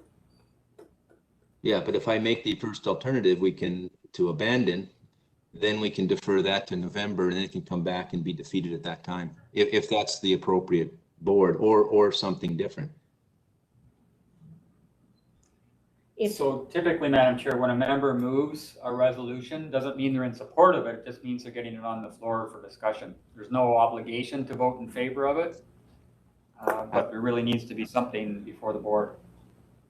Right, I do understand that, but I wanted to put it over to November and give opportunity for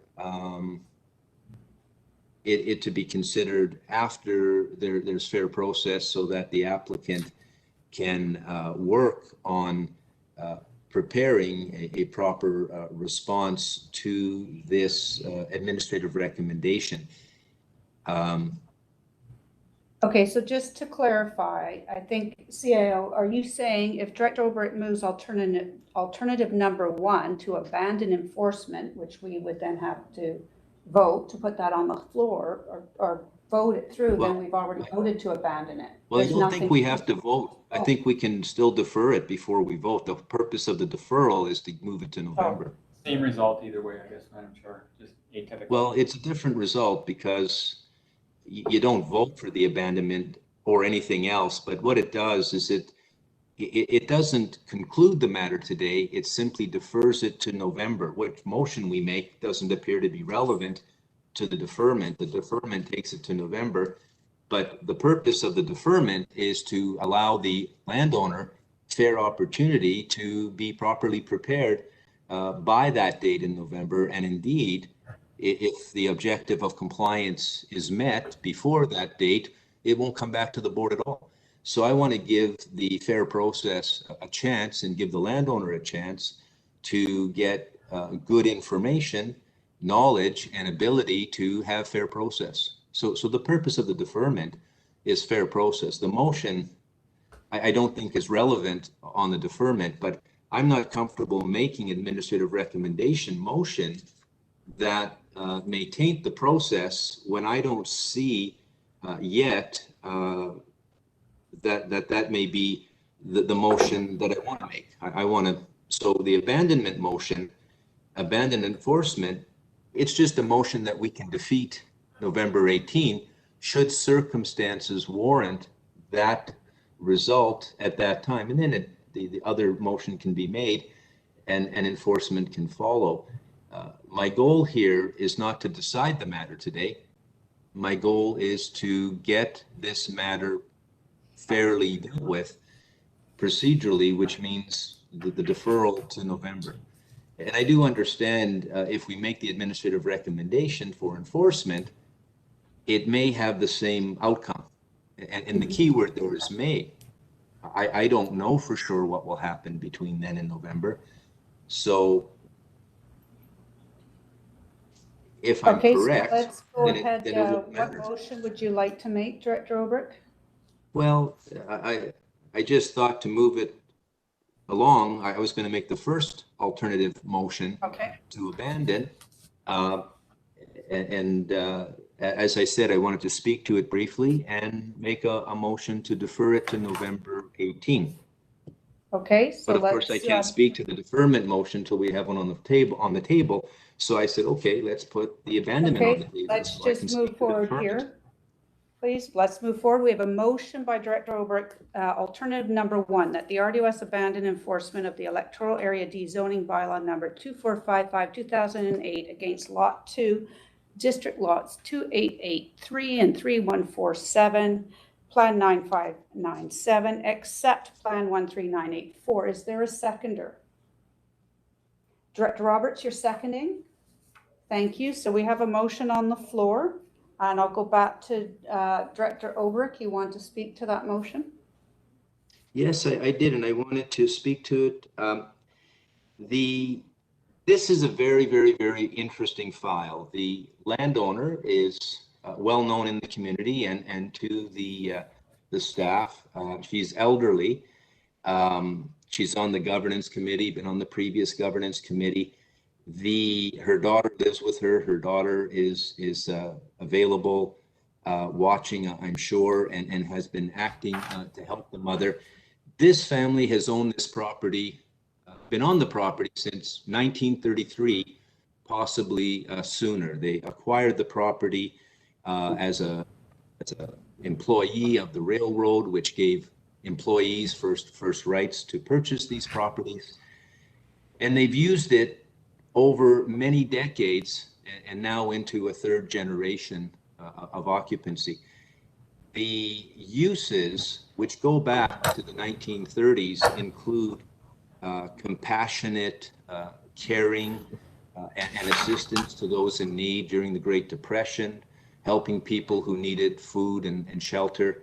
And the family has persisted in that use over many decades. Currently, there's a lady who's a widow. Her husband was a minister. She's suffering from a cancer illness, getting treatment, and this family has provided aid to that lady. There's other individual stories like this.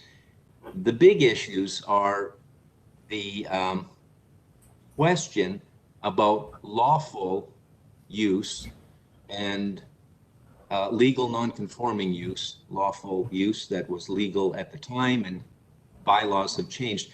When we look at the history on this matter, these rules have changed many times over the course of many decades. The family has put in an FOI request for bylaws going back 30 years and then 60 years. That FOI request has not been responded to yet, so they don't have the opportunity to fully become aware of what uses may and may not have been permitted historically. It is a more challenging question to answer for most people, regardless of background, and when there is misunderstanding, it becomes more difficult. In this instance, there is misunderstanding. During the course of those changes in zoning, there was questions and answers. The questions were, will the new zoning change the uses that have been traditionally carried out on the property? And the understanding given was the uses are grandfathered, legal non-conforming. Now, figuratively, if the use is legal and a zoning changes, it may become legal non-conforming, meaning it's no longer legal, but it's permitted because it's continuing. That's what legal non-conforming means. When the question is asked, can I continue the uses I have? And you're told, yes, it would be grandfathered. The misunderstanding, the miscommunication is, what are the uses you're talking about? Were they legal or lawful at that time? Now, if you're a landowner and you think your uses are lawful and the zoning doesn't change them, well, then you think you can do something that's not lawful because your first premise was it was lawful. And when you ask the question, can I keep doing the use? And you're told, yes, it's grandfathered, there is a misunderstanding. That misunderstanding for example, contributes to the sign that is in the package, the sign which has been changed. The objective is compliance. This landowner is working towards compliance. We can see that with the photograph of the sign as changed, which Ms. Miller has referred to. That is evidence by this landowner that they are taking compliance seriously, and they are looking at what are their lawful options. Now, we all know they can go to court eventually if we don't have accommodation to a resolution to the objectives of compliance. I think staff and landowner are in agreement. Compliance is the objective. Need some time. They need time to get the FOI, to get it resolved. An option that is alive is a possible rezoning. A rezoning, if you read the materials, that's an option. If staff are correct and there is no legal non-conforming use, it gets quite confusing because that's where the misunderstanding arises. So a rezoning can accommodate an objective of compliance. If no compliance, indeed, if there's no resolution with staff and the landowner, then ultimately it can go to court. There is no urgency. This is not something that has urgency. So I'm asking for support from this board for my motion to postpone this, to defer it to the second meeting in November. I think it's November 18, and it can come back at that time. If all goes well, it's not going to come back because they're going to resolve it. If it doesn't go well, then we'll likely have some better information, and then we can vote on the motion at that time. And I don't know enough about the history on this property to know if we have a proper legal non-conforming, which means permitted use. There's disagreement about campground. There's disagreement about whether or not the use is continuing.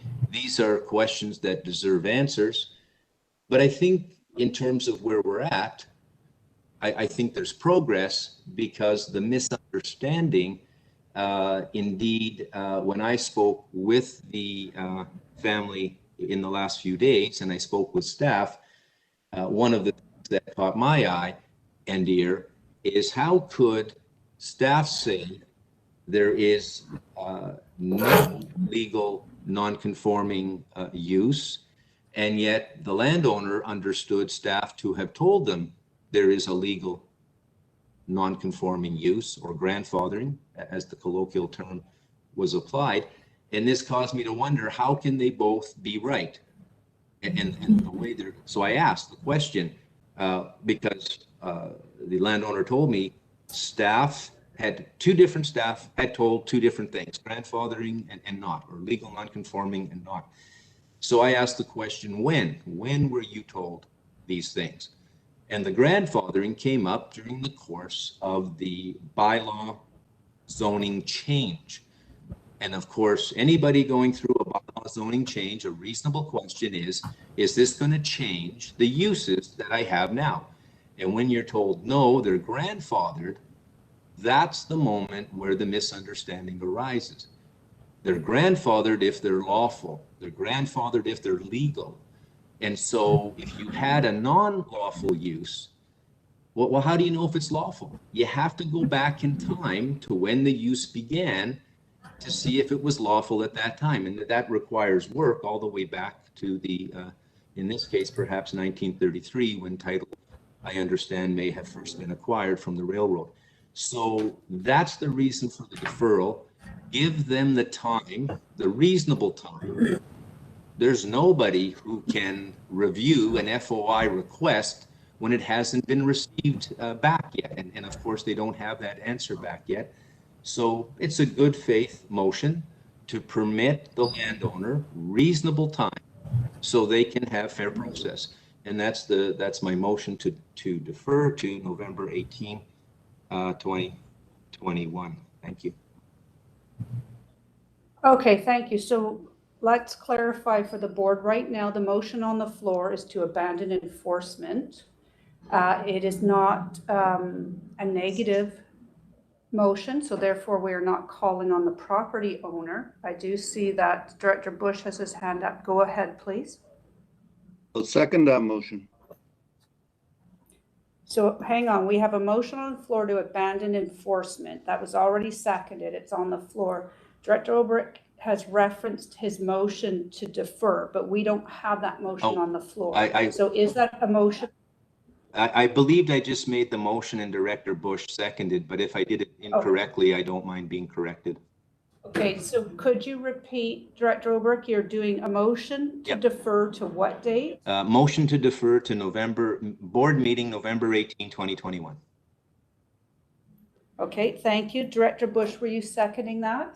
Yes, that's seconded. Okay. Directors, I'm going to call the question on the motion to defer. All in favor? Thank you. Hands can come down. Anybody opposed?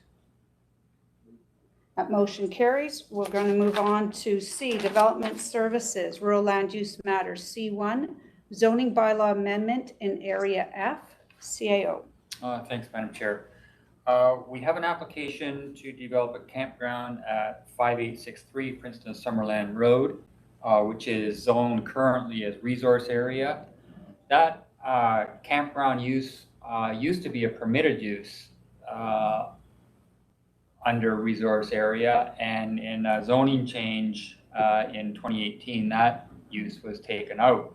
So the contemplation of developing a campground was already in progress, and the owner is now applying to move that forward. So we need to change the zoning from resource area to resource area site specific, so we can allow that campground use to be applied in that zone, Madam Chair.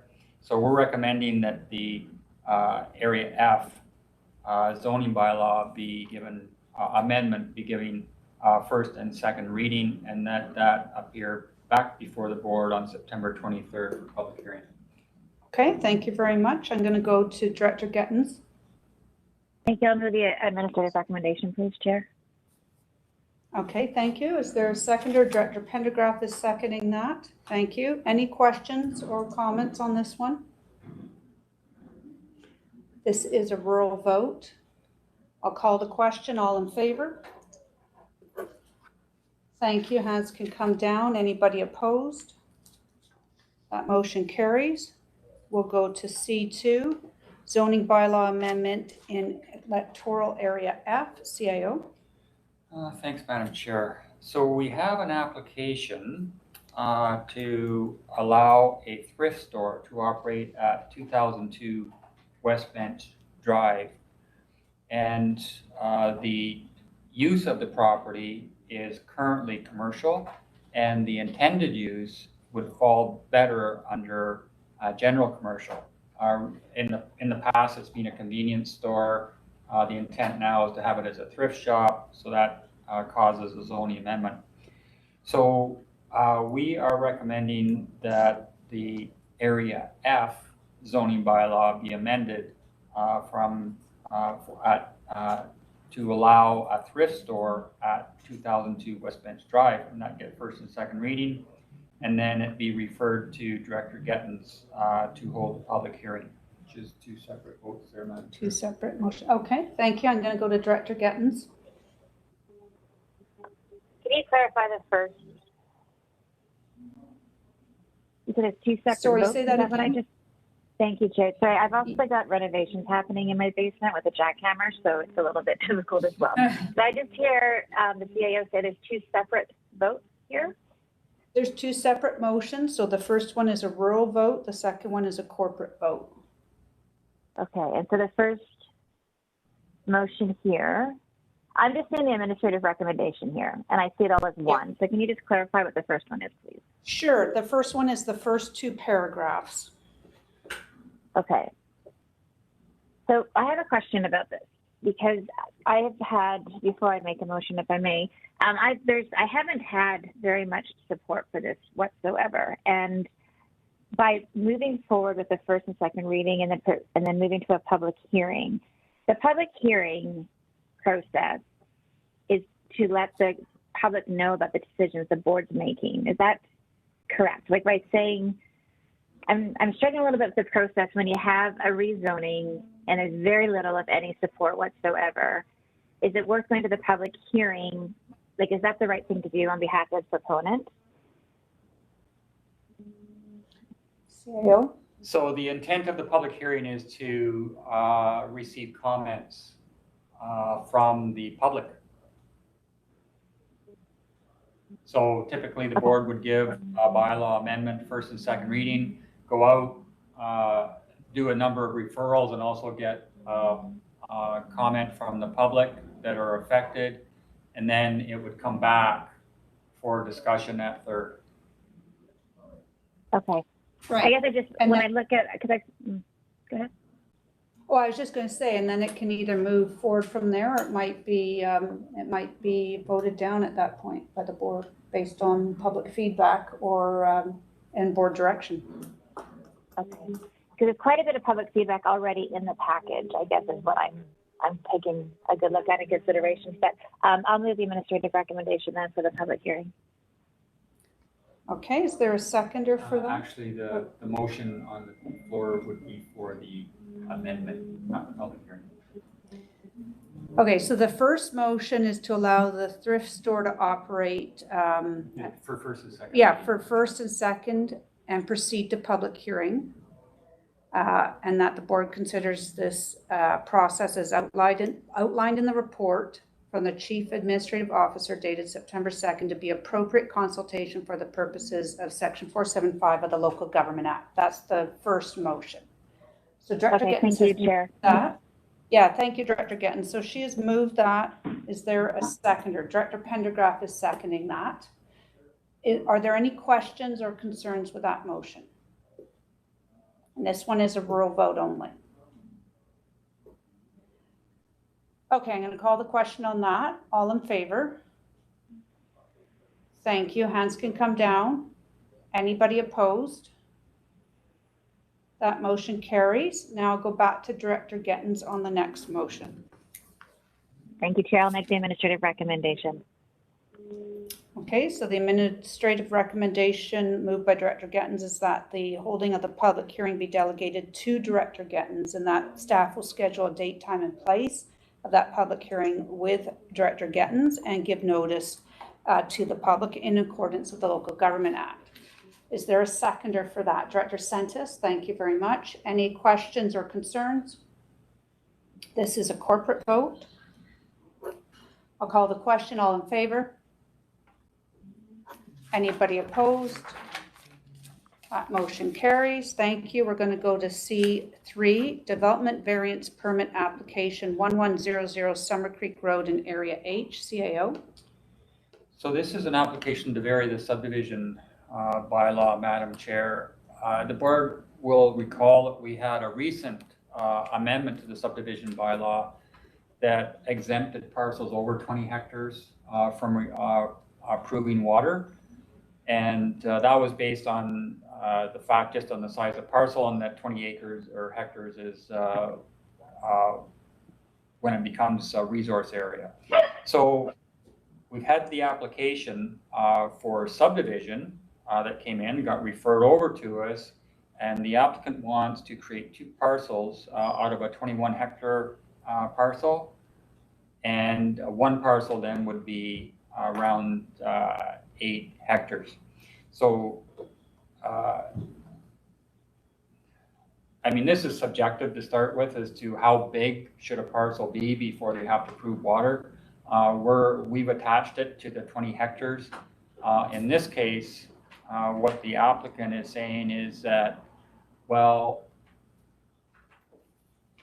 why should we drill a well when the potential purchaser of the property may want to put the house in a different spot? So being somewhat subjective and still the parcels being the 13 hectares and 8 hectares, still a lot of room to move around. We're recommending that we do give a variance to the subdivision bylaw on this one, Madam Chair, so that the variance be approved. Okay, thank you. And I just want to remind the board that in your package, you're going to be looking at C4 even though the new agenda says C3. So please look at the C4 version. And I'm going to go to Director Bob Coyne on this one. I'd like to move the administrative recommendation, please. Okay, thank you. I see a seconder from Director Bush. Are there any questions or comments on this one? It is a roll vote. And I'll call the question. All in favor? Thank you. Hands can come down. Anybody opposed? Motion carries. Now we're going to go to C5. C5 was the item that was pulled from consent agenda by Director Coyne, and that was A23. And that is Development Variance Permit Application 2631 Nicola Avenue in Area H, CAO. Yeah, so this is an application to vary the interior side yard from 1 meter to 4 to 6 meters, and the minimum distance required between accessory building and the principal dwelling from 1 meter to 0 meter. I believe this is in Tulameen. It's for a little boathouse structure, from what we understand, Madam Chair. This has been at the board before, and it was referred out to the Area H APC. Came back with a positive recommendation. Came back with a recommendation to deny. We're still recommending that it be approved, and that it be approved, Madam Chair. Okay, thank you. I'll go to Director Bob Coyne. Yes, I'd like to make the alternate recommendation to deny, please. Okay, Director Coyne's moving alternative number 1 to deny the development variance permit. Is there a seconder? Director Monteith is seconding. Okay, thank you. Being that this is a negative motion, we do want to see if the property owner or applicant is on the line and wishes to speak to this. Do we know Danny? Is that Chris Back? Is that the applicant? Yes, I see Chris Garish is nodding. Okay, so we're going to go to Chris Back and see if Chris wishes to address the board. Are you there, Chris? I am, Madam Chair. Thank you. Okay, thank you. Go ahead, please. Okay. If you'd like to speak to the board, and then I'll see if there are any questions for you from the board. So please go ahead. Thank you. Yeah, so I guess what I would like to, I would obviously like to bring forward the request for the board to reconsider that motion, and for the reasons that, you know, I did sit in on the APC meeting that occurred in August, and I essentially heard 3 issues that came from that meeting associated with the application that we put forward. The first 2 issues to me were somewhat, I don't want to say irrelevant, but maybe not necessarily applicable to the application I brought forward. The first was one of the members of that committee had indicated that there's too many boats on Otter Lake, and seemed to have an issue with the fact that we wanted to have another boat at our cabin, or well, any boat at our cabin, it appeared to me. And I sort of felt that was somewhat irrelevant to the application I was bringing forward, because theoretically I could be bringing forward that variance application for a shed or anything else, not necessarily related to why I'm using that shed, which is the use of a boat. And her concerns seem to be related to the fact that there's too many boats on Otter Lake, and the environmental impact of that. The second issue that came forward was the issue that too many variance applications are being approved by the RDOS. And again, I didn't really feel that was necessarily applicable to what I was bringing forward, as really that's, I think, a policy and practice issue that the RDOS should be addressing separately.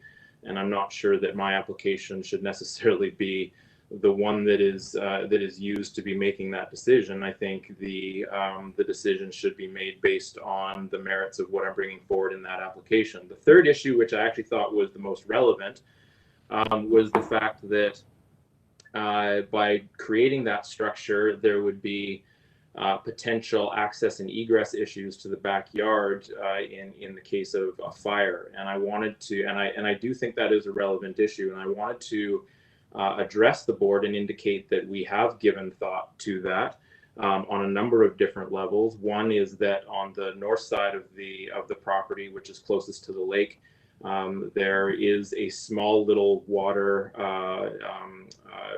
shed that we have off of the cabin, which from the photos that you might have in the application make it appear like there isn't access along that side, but there is. It's only 3 feet wide, and it just has our water tank in it, and you can easily get around on that side with no issue at all. The second is that the way that we've designed this boat shed is really, it's just going to be a roof. It's going to be open all the way through. It's going to be open on the sides. We are essentially just putting up the 10-foot beams, vertical beams, and creating a roof so that we obviously have some protection from snow load on the boats during the winter. And that is the big issue here, is I need somewhere to be able to put that boat over the winter so that there's no damage due to the weather.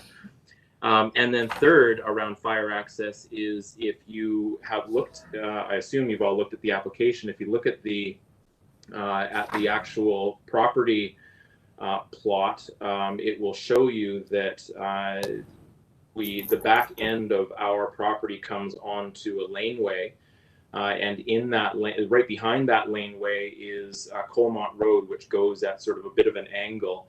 And there is full access to our backyard, except for, like, there's a 10-foot laneway there which comes right to the road, and the property behind us comes down into sort of a pie shape. So there would be no issue with the access from the back end there if there was a requirement to get into the backyard. And lastly, and I'll end on this, is I really don't have any other options on the property to be able to put up the boat shed. The backyard is mostly taken up by a septic field that we had to put in when that bylaw came in. I'm going to say it was about 15 or 20 years ago. Plus, with the shape of the rear laneway, depending on how the property behind us uses their little sort of pie shape at the end there have been years where they've had a trailer in that area, and there would be no way we'd be able to turn our pontoon boat into the backyard. So access to the backyard is essentially not an option for us for these boats. And in the front yard, the only other option I would have would be cutting down the trees that we have in the front yard, which I'm not in favor of. And even if we were to cut down the trees, we would have to park the boat side by side in front of the cabin. And to me, that is going to be a significant eyesore for anyone. I don't think that's going to be the way that we would want this to go. And lastly, I have support from my neighbor. The one neighbor that this would impact from a visibility perspective, if I can put it that way, or an inconvenience perspective, is the neighbor to the south of us. And he is fully supportive of me doing this. In fact, it would be designed in a way that's similar to his shed and garage. And I do feel that having that support goes a long ways in wanting to have a place to be able to put my boats over the winter. So thank you, Madam Chair. I will stop at that point. Okay, thank you very much, Mr. Back. I'm going to see if there are any questions specifically for you from the Board of Directors at this time. Directors, any questions for Mr. Back? Just having a look here. Yes, Director Knodel, go ahead, please. Just want to clarify that the building of this shed doesn't, if you don't build the shed, you still have the boat going there, if that was one of the big questions. Is that correct? Well, we have a small pontoon boat and a small speedboat. We don't have, without building the shed, I really don't have an option to put both of them on the property. We've had the pontoon boat there for 20 years, and that one's fine, but it would mean we would have to tow the small boat down to the lower mainland for the winter. And the issue is that we don't really have a place down here to store it. So storage is an issue for that boat. Okay, thank you. Any other questions for the applicant? I guess the question that I do have, Mr. Back, is I'm looking at your variance requests. And in particular, one is a reduction to 0 meters to the lot line. If this doesn't proceed, will you be looking at reapplying with different measurements? Do you have other options then that you could pursue? Again, without cutting down the trees in the front yard, I don't think I have another option. So the boats themselves, I have 11 feet essentially between the cabin, which was built in 1968, between the cabin and the property line. And I need, I have 12 feet, and I need 11 feet of that line, or about 10.5 feet of that space to be able to fit the boats in there. If I don't have that 10.5 feet, the boats are about 9.5 feet wide on the trailers. So to give a little bit of space down the sides, then that's really my only option. If I don't put the boats there, as I said, they can't go in the backyard. There's no way to get them into the backyard, and there's a septic field back there. The only other option I would have would be to cut down probably 2 of the trees in the front yard, which I do not want to cut down the trees for various reasons. And plus the fact, I really don't know that I would want a boat shed in the front of the property that everyone, is just gonna, I think it's gonna be ugly and an eyesore. And I think going down the side of the property is elegant. I think it looks good. I think we've addressed the issues about access to the backyard. Our neighbor is supportive, and I don't see why this is not something that we would be able to move ahead with. So thank you, Madam Chair. Okay, thank you. Thank you. Any other questions or comments here specifically for Mr. Back before we move on to further debate and vote? Okay, I'm not seeing any other hands up, so thank you very much, Mr. Back. And Director Bob Coyne, did I see your hand go up? Yep.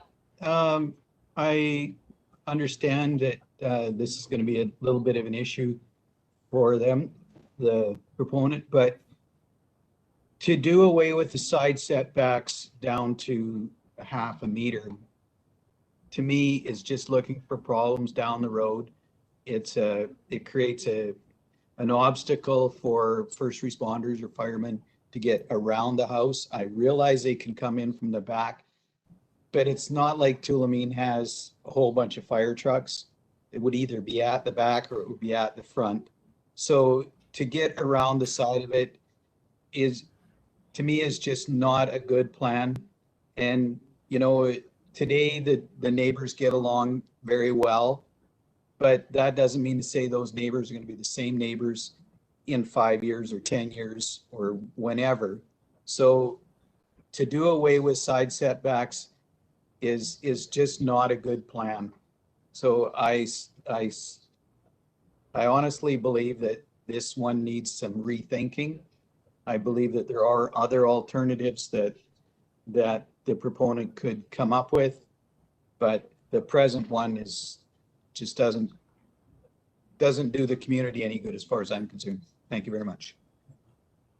Okay, thank you. Any other comments or questions from the board? Okay, we do have a motion on the floor to deny, and it is a rural vote. I'm therefore going to call the question. All in favor? Okay, thank you. Hands can come down. And I'm looking for those opposed. I've got Director Bush opposed. Are there any other directors opposed? Okay, that motion carries. Thank you. We're going to move on then to item D, Public Works. D1, Oliver Organics Facility Capital Reserve Expenditure Request, CAO. We got a grant last year in order to proceed with the construction of an organics treatment facility at the Oliver landfill. And at the time, we had envisioned just doing a windrow and turning it over with the material collected. And there was an estimate at that point of 1.2 million. Once we got into design and started looking more closely, it seems to us that there would be a benefit to going to a gore cover, which is sort of a bit more elaborate of a organics processing I methodology. got a motion coming. Oh, okay, we've just blocked Director Bob Coyne. Go ahead, CAO. I got a So, motion coming in later. Jim's gonna. Nope, he's back on. And he's off. Okay, go ahead, CAO. And there's also the issue of water at the Oliver landfill. When Mr. Frieding had his feedlot adjacent to the landfill, he let us use his water from his well. And then when Mr. Frieding sold, that option was taken away. So right now, it's a matter of trucking water into the landfill in order to get that source. So the intent now would be to change the methodology from a windrow to a gore cover, and then also to drill a well. And to do that, we need more money. The other factor on that is that the consultants have identified a business case based on the operating costs of the organics facility. And there's a 10-year payback to go to the gore cover than there is on the windrow. So over time, the financial benefit is larger to go to the more expensive capital project. So in the end, Madam Chair, we're recommending that the budget be amended to from $200,000 to $800,000 with funds to come out of the Oliver Landfill Reserve so that we can complete this organics treatment facility. Okay, thank you very much. I'm looking for a motion. I go to Director Knodel. You're moving this, Director Knodel. Thank you. Director Johansson. Recommendation, yes. Okay, Director Johansson, you're seconding? Yes, thank you. Okay. Any questions or comments on this? This is a weighted corporate vote. I'll call the question. All in favor? Anybody opposed? Motion carries. Thank you. We'll go to D2, reallocation of new Building Canada funds, CAO. Yeah. So we're having trouble spending our money, Madam Chair. We received the Building Canada 2 grant back in 2015 for $6.6 million in order to pursue additions to the Okanagan Falls wastewater treatment system. Because of the size of the project, it was phased. The first phase was to be adding Skaha Estates, and the second phase was to add Cleeden. So the financial estimates after the detailed design was done on Skaha Estates didn't work out to where they would be able to afford the 1/3 share required by local government. And we applied to the province to repurpose that grant to move to phase 2, which would be Cleeden. And of course, the board's aware that the assent process was defeated for the local share on that one. This project expires. It's Building Canada 2 was a 10-year grant program. It expires on March 2023. Meaning construction has to be done. So we could just return the money. Obviously, we don't want to do that. But there's a very short window for asking the province to repurpose it once again. So we've come up with a list of potential projects that we have, and we've done a really quick assessment on them.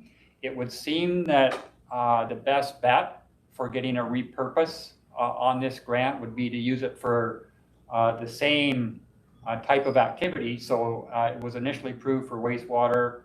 We have one wastewater project that we might be able to get ready within that window. The other problem is we have to have our 1/3 local government share, which in this case would be the $3 million.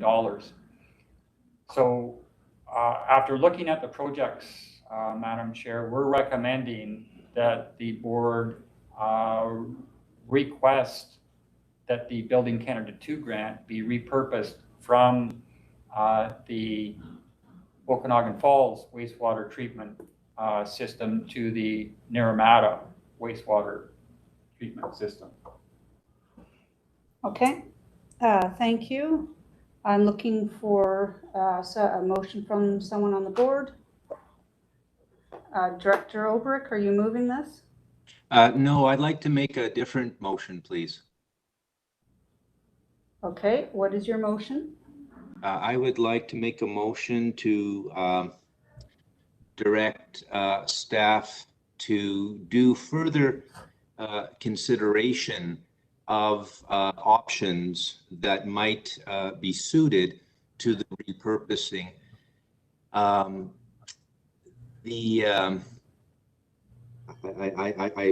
appreciate the background given. I would like to add to it. This grant was initially to Director Olbrich, hang on, Yep. sorry, we need to get your motion on the floor. So what was your Thank you. motion? It's not seconded. Go say it again, please. Right. I would like to direct this back to staff to go through a process to consider other possible options with consultation to Area D and others before a final determination is made. Okay, is there a seconder for that motion? Director Gettens is seconding that motion. That is on the floor now. And if I may continue to speak to it. Okay, go ahead, Director Olbrich. Right, thank you. And this grant came to Area D for the purpose of the wastewater treatment plant in Area D. Area D has significant issues when it comes to community development, infrastructure, economic development.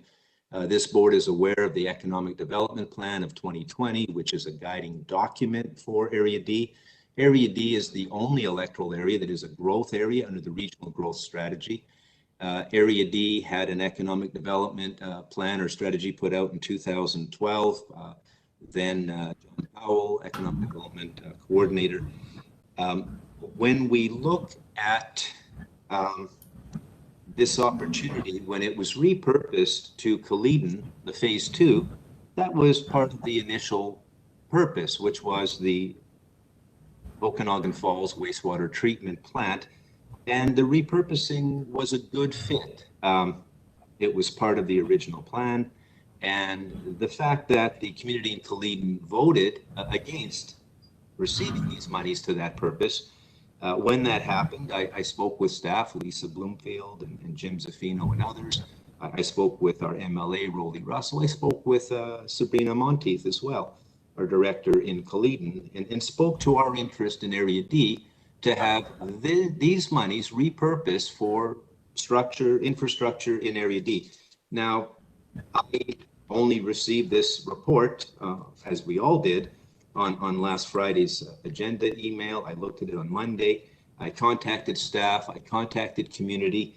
One of the conversations I had with staff going back to the week after the referendum is we have an irrigation district right now that has a very significant need of over 6.5 million in infrastructure in serious need of repair. This infrastructure need was communicated to the RDOS by the Okanagan Falls Irrigation District. Indeed, a letter came to the RDOS. The chair and the CAO received the letter asking for help. I have communicated this request to help to our MLA, and I spoke with our former MLA, Linda Larson, in October 2019. I spoke with former Municipal Affairs Minister Robinson on October 3rd, 2019 to these issues. When I spoke with staff, and I understand the Okanagan Falls Irrigation District is not under the control of the RDOS, but the conversation I had with staff going back to the week after the referendum, was this could be a way to find a way to bring that Okanagan Falls Irrigation District perhaps under that authority to make it qualify. $6.6 million, a lot of money. 3.3 million more, it's $10 million. When we look at our needs in our community, the wastewater treatment plant is connected to the irrigation district. The water that goes into the sewer, the water that goes down the drain comes from the irrigation district infrastructure. That's where it comes from.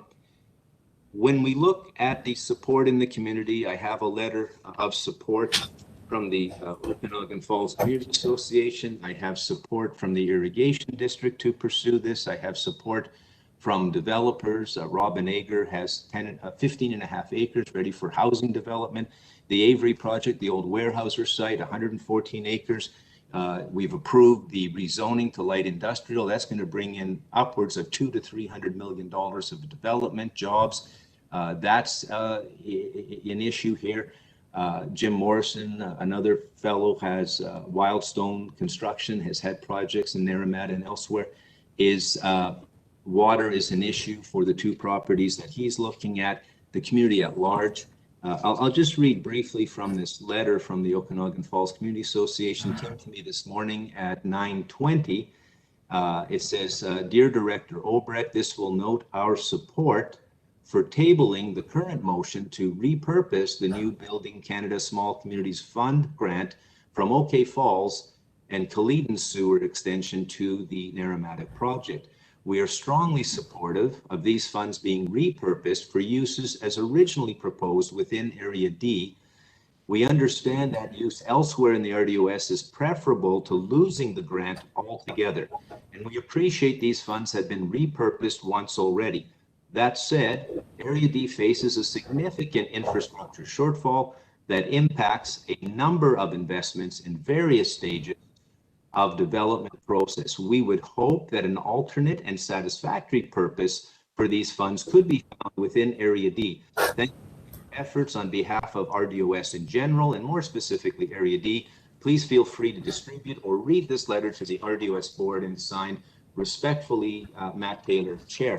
Now, I asked staff the question a couple days ago. I said, this Naramata project, I mean, you didn't get back to me, you didn't consult us in Area D.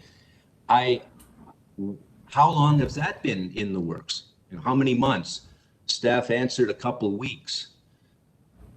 I thought, wow, that's pretty impressive that it's coming to the board that quick. We would just like to have a fair opportunity to have Area D infrastructure concerns considered a little more thoroughly than this. And again, I'll quote the CAO, who I think gave a good summary, but he said this was a quick assessment. And I think that's the issue. We want more than just a quick assessment. We would like a fair opportunity to have these other projects considered. When I asked staff, how was this Naramata project going to happen without this grant? They said, oh, the developers there had the money already. They were going to do it already. So we have a development in Naramata that had money already, and we have need in OK Falls, which is pretty significant. So that's the reason for the motion, to give the community a proper chance. I asked the irrigation district for a response. They politely said they'd love to have this conversation, love to have this information, love to have it brought to their board table, but they can't make a rush decision.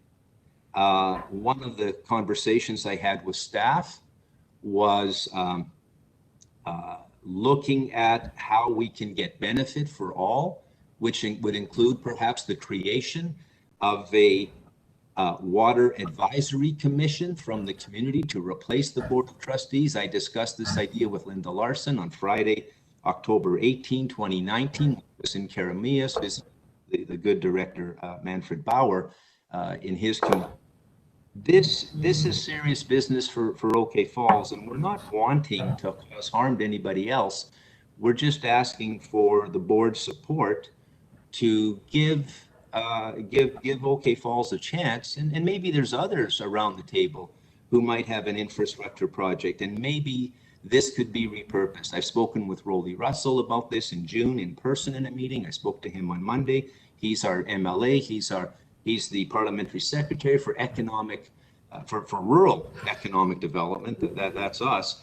And indeed, my understanding is if we put forth a good request, there may be extensions possible, repurposing possible. As I said to him in person in June of 2021, I said, we're not asking for new money. The money's in the bank. All we're asking is to repurpose it for a very, I mean, we have health issues. We've got, in the summer of 2021, this water system's in serious trouble, 6.5 million, a $60,000 engineer report has just been finished this spring. This has been delivered to the RDOS. I asked Lisa Bloomfield, what does it look like? She says, it looks terrible. So I mean, I don't want to talk more, but I sure hope others at the board who might have ideas on other projects got a chance to be heard and considered also. Thank you. Okay, so we have a list of speakers. I'm going to go first to CAO Newell. I would just clarify one point, Madam Chair. It wasn't a grant for Area D. It was a grant for the regional district.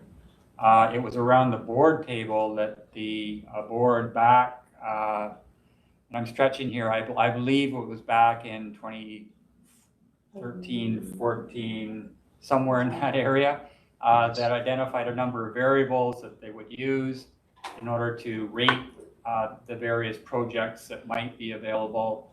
And at that point in time, trying to keep waste out of the lakes from an environmental point of view was a very attractive project. Not that the Okanagan Falls Irrigation District wouldn't be a good project, it certainly would. But it wasn't attached to Area D at the time. It was this board that decided keeping waste out of the lakes was the issue. And that was how a decision was, because we could only submit one. Lots of good projects, but that was a decision and how it was made, Madam Chair. Okay, thank you. I have multiple points to make here. Of course, I don't support the motion. We are down to 18 months for a completed project. We will lose this money. This is a wastewater project. It's not drinking water. They want to see wastewater. So we're, not looking at repurposing unless we really have to try to pursue a drinking water project. If we have a wastewater project that can go, that's what we're supposed to do. When it comes to Naramata, this didn't start a few weeks ago. We've been at this for years. We've recently completed a shoreline study of the contamination from septic systems. So we are utilizing that study. We are in the middle of a liquid waste management plan. So this isn't 2 weeks old. We've been at this for quite a while. We've had multiple discussions with developers in the community. We have a donation of land for this to go on. We have developers coming forward to put forward the money for the 1/3 that is needed. They are not putting up $10 million. They're not doing this project on their own. If this doesn't happen, this project certainly won't move ahead at this time. They may look at having to do individual systems. That would be their alternative if they want to move forward at this time. But they have come to the table to put forward money. We're waiting on a final confirmation. Should this be allowed to be repurposed? It doesn't mean it will. So we have 18 months to make something happen. We have looked at a phased approach. We can do a phase 1 in Naramata. It takes fast action. We need to get moving. It's not something that we can keep consulting with and revisiting because nothing is going to get built in time to utilize this grant. That's my opinion on it. We are going to move down the list. Next up is Director Spencer Coyne, please. Thank you. You actually answered a couple of my questions on the timeline that we have. So I have 2 follow-up questions, I guess. First one is, we do have to get permission prior to doing this from the is it federal or provincial government before we can move forward reallocating that money, correct? Correct. It's a tri-party agreement, but it's administered through the province. Okay. And then the other one is the Okanagan Falls Water District. That is not part of the regional district, so we would not be allowed to. We don't normally spend taxpayer dollars on things that aren't run by the regional district. Is that correct? CAO? I think part of the obligation under the grant would be if an improvement district was the project, they'd have to turn their assets over. Really, they'd have to dissolve and turn their system over to the regional district. Right. And if I can help Director Coyne, that's the whole point, is it would qualify because that could happen. But just to follow up to that, that would take a referendum and a lot more time than what we have. Was it not true? CAO? So the acquisition of a water system is somewhat complex. As you would know from the Sage Mesa acquisition, it takes a while. I'm not going to speculate on the time, but it wouldn't be quick. Okay, thank you. Next up is Director Pendergraft. Go ahead, please. Thank you, through the chair. I just wanted to emphasize what the CAO had mentioned, as I was probably one of the few board members on the board when this decision was made. There was a pile of projects that were there, and it was just the Area D wastewater treatment project took top priority at that time. It wasn't specific to Area D by any means. I can't recall what projects were on that list, but it would make sense to maybe look back at that old report and see if some of those were second on there to come forward. But we're in a time crunch, and I don't know that we can make anything work except something that's virtually shovel ready. So I'd have to say, let's support this as it's moving forward. It's probably our best and only bet at this point. Okay, thank you. I see Director Monteith. Go ahead, please. To the chair, I'm wondering if this waste treatment plant in Naramata would become a regional district asset, or would that be held by the developers? No, this would be owned by the regional district. They are willing to give us land, and once this is built, it would be owned by us. Okay, next up is Director Holmes. Go ahead, please. Yeah, thank you. Just a question. I'm just wondering if we've had any conversations with the province to get an idea from them what potential projects would be acceptable to them for repurposing, so we have an idea. CAO?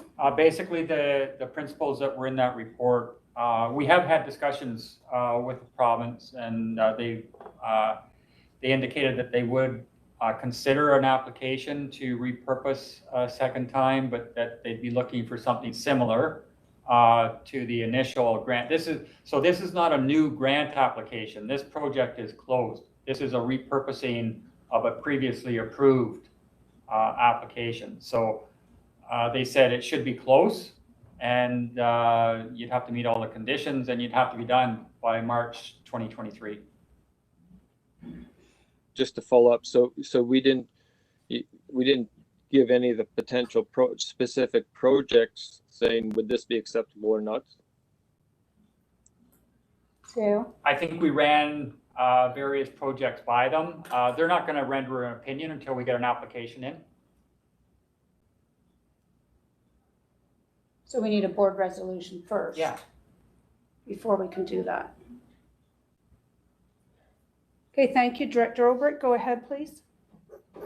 Yes, and thank you. My understanding, and this is through our MLA, is that ministry is going to be very respectful and supportive any motion this board makes. So it really comes down to this board to make the motion. And they're going to want to help. Now, we have COVID. COVID has been a pretty big interference with a lot of things. My question, and my understanding may be wrong, my understanding is that an extension is possible in terms of that deadline. So the urgency may not be as stated. My question is it possible to get the extension so we can give this not a rushed process, but a fair process? CAO? Don't know. Oh, Follow-up question, could we find out? CAO? We can certainly put a question in, Madam Chair. Yeah. Okay, thank you. Director Pendergraph, or was that a leftover hand? Leftover hand, okay. Okay, I'm not seeing further questions at this time. Ms. Malden, are you able to reread the motion that was put on the floor? That the board of directors requests staff to give further consideration of options for repurposing. Director Obrecht did mention something in there about consultation, and I'm not 100% sure I've captured that. So we could either work through that right now or after the meeting. Just want to make sure I get it right.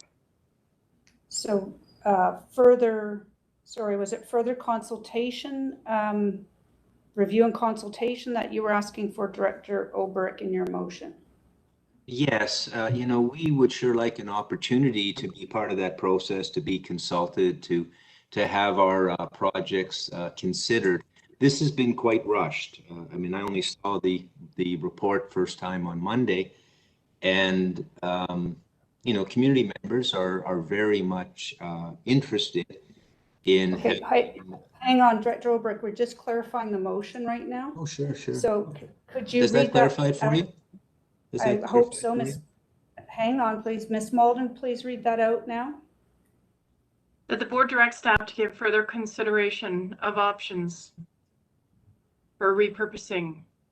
This includes a consultation process. And is that consultation with the communities or consultation with the board? I'm not clear on that. Is it board or community or both? Well, I think both makes perfect sense. Okay, so we've got both.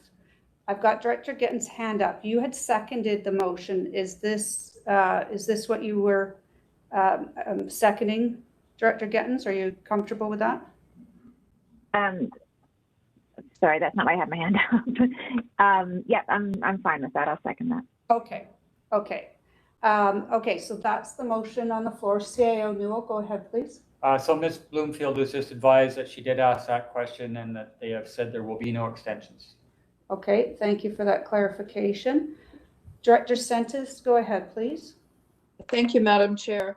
I think what's getting lost in this back and forth conversation is the element of time. I think it's been repeated a couple of times. There's 18 months left to the conclusion of this opportunity. And I feel there has been more than enough information gathered and time spent trying to bring this to fruition. And I guess I just have to say, the residents of Okanagan Falls said no. So I'm very reluctant to give them opportunity of re-examination. I'm not in support. Thank you. I think Director Sentis, you meant Caledon, the Caledon area. Yes. I had the vote. Yes. Sorry. Okay. And if I can add, that's not okay. Director Obrecht, please hold tight. Thank you, Director Sentis. It was area I, Caledon, that had the vote. Thank you. Okay, so we have the motion on the floor from Director Obrecht. Any further questions or comments before I call the question on that motion? Director Obrecht, you've got a hand up. Go ahead, please. Yes, thank you very much. I just wanted to further comment on Director Sentis's comment. I'd ask her to reconsider.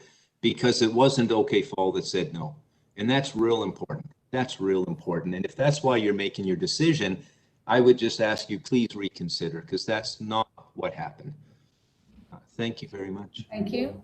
Director Gettins, go ahead, please. Hey, Chair, I'm just curious if the grant for the $6 million, does it all have to be spent just on one project? CAO. It was approved on that one project. Okay, thank you. Director Holmes, go ahead. Just prior to the vote, I say, I'm rather uncomfortable with the motion, the way it's written, but I'm also uncomfortable with the fact that, I don't feel the board has had any real input into which project would be the greater priority. There's not really enough information. It seems to me that this has just come to us, take it or leave it, which is unfortunate. So I won't support the motion, but I don't really like the way it's come forward to us. Okay, thank you. So currently we have a motion on the floor for it to go back out for further consultation, so that I'm not sure when we would see it back at the board, but that is the motion on the floor. It's a corporate vote. So I'll call the question on the motion. All in favor? Okay, hands can come down, and those opposed. Okay, keep your hands up so we can record them, please. Watt, Holmes, Trainer, Bush, Vasilaki, Sentis, Robinson, Bauer, Pendergraft, Johansson, Knodel, Spencer Coyne, McCordoff, Roberts, Kozakovich. Did I miss anybody else? Please speak up. Okay, so that motion fails. So we're still on this item, looking for a new motion. Director Sentis, go ahead, please. Madam Chair, I would move the staff recommendation. Okay, so Director Sentis is moving the staff recommendation. I'll Is there a second. second? Director Robinson is seconding that. Any further questions or comments on the new motion? Not see. Oh, Director Roberts, go ahead, please. Thank you to the chair.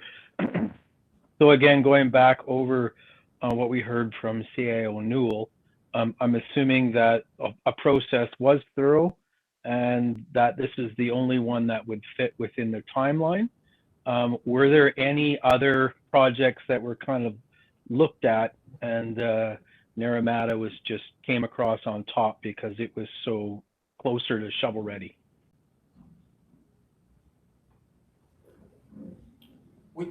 We have the list in your report. I think they're in priority sequence, are they not? Are you asking? Yeah, I'm asking you, CAO.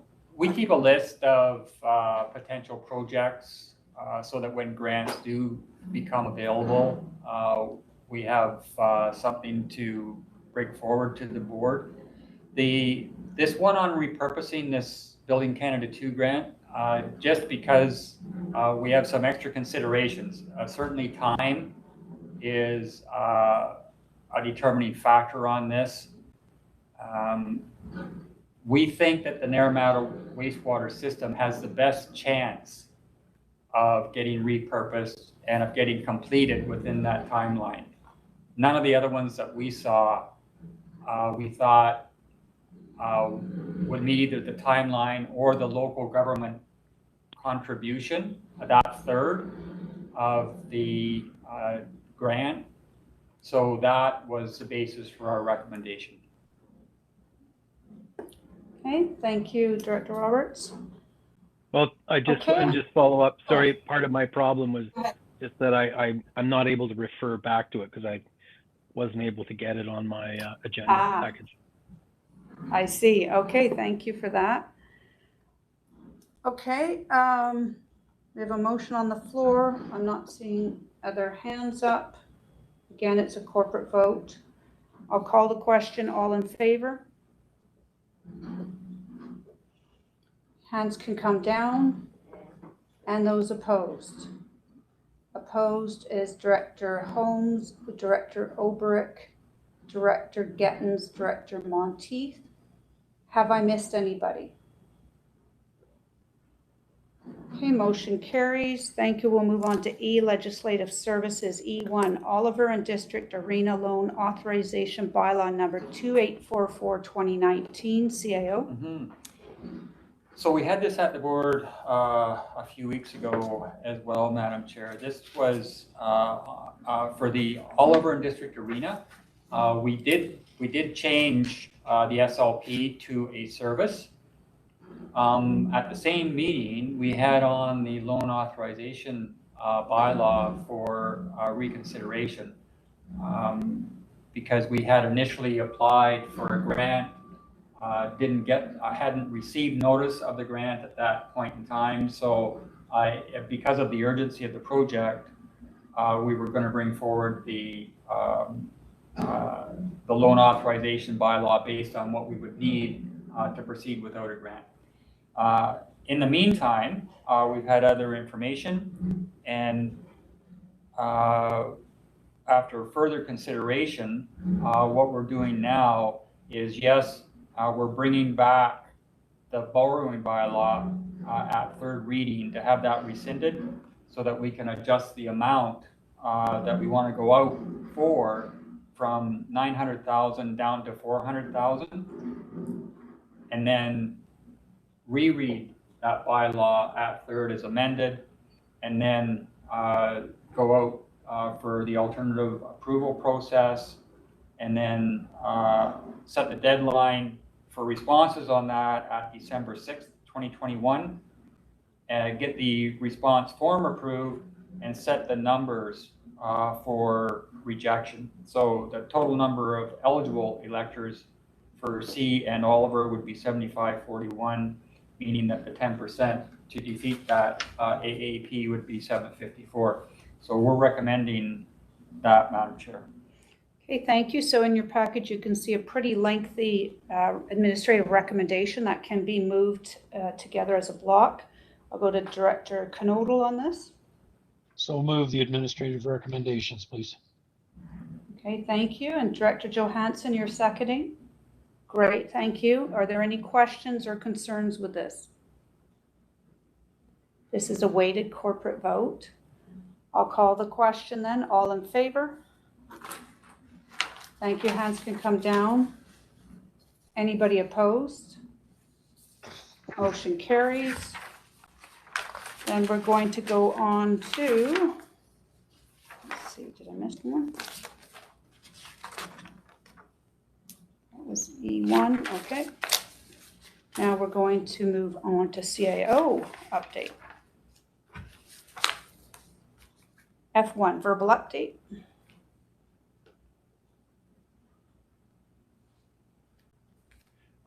Thanks, Madam Chair. So just one on this one. We had before you a few weeks ago when we were getting closer to the date that had previously been established for step 4 of the COVID recovery plan, which the province had targeted at the time to be September 7th. We said, great, everything is looking positive, and we should be able to then, after that date, start planning to return more to normal. Since that date, numbers have gone up. The province has renewed the provincial state of emergency until at least the middle of September. I'm not sure about when that will end. It's obviously going to be based on the numbers. So at this point in time, where we had thought that we were going to be moving back to normal by mid to late September, we're not sure about that anymore. So any plans for returning to in-person meetings suspended until we find out what the numbers in the province are going to be doing. In the meantime, we're going to be continuing to implement our COVID safety plan, meaning that masks are mandatory as because of the provincial order, but also because that is a prudent measure for staff to stay safe. We'll also be doing the distancing, the extra cleaning, physical barriers where possible, and hunker down until we find out where this pandemic is going. So at this point in time, Madam Chair, I just wanted to let the board know that September 23rd is probably not going to be the first meeting back after the pandemic. Okay, thank you. And under section F2, we have declaration of state of local emergency approval. So we've seen these before, but having a look in your agenda package, you've got 3 paragraphs there. Paragraph 2 is being removed. We no longer need that. So it's just the first and the third statement there that we need to have a motion for. So Director Robinson, you're moving that. Is there a seconder? Director Knodel. Any questions on state of local emergency approvals? Okay, this is a corporate vote. I'll call the question. All in favor? Thank you. Hands can come down. Anybody opposed? Motion carries. Okay, that takes us down to G, other business. G1 Chair's report. So just a couple things to mention.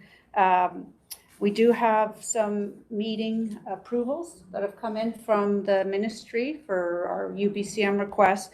We did get denied again this year by Modi, so we're not having a meeting with Ministry of Transportation and Infrastructure, but we do have a meeting with Ministry of Environment regarding our landfill and Municipal Affairs regarding the horizontal management request, so that's great.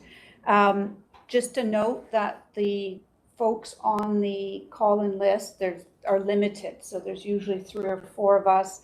They are not permitting everybody to call in from the board. So if you were strongly interested in any of these, then I would suggest you reach out probably to myself so we can see if we're able to have you on speakerphone with us in an office.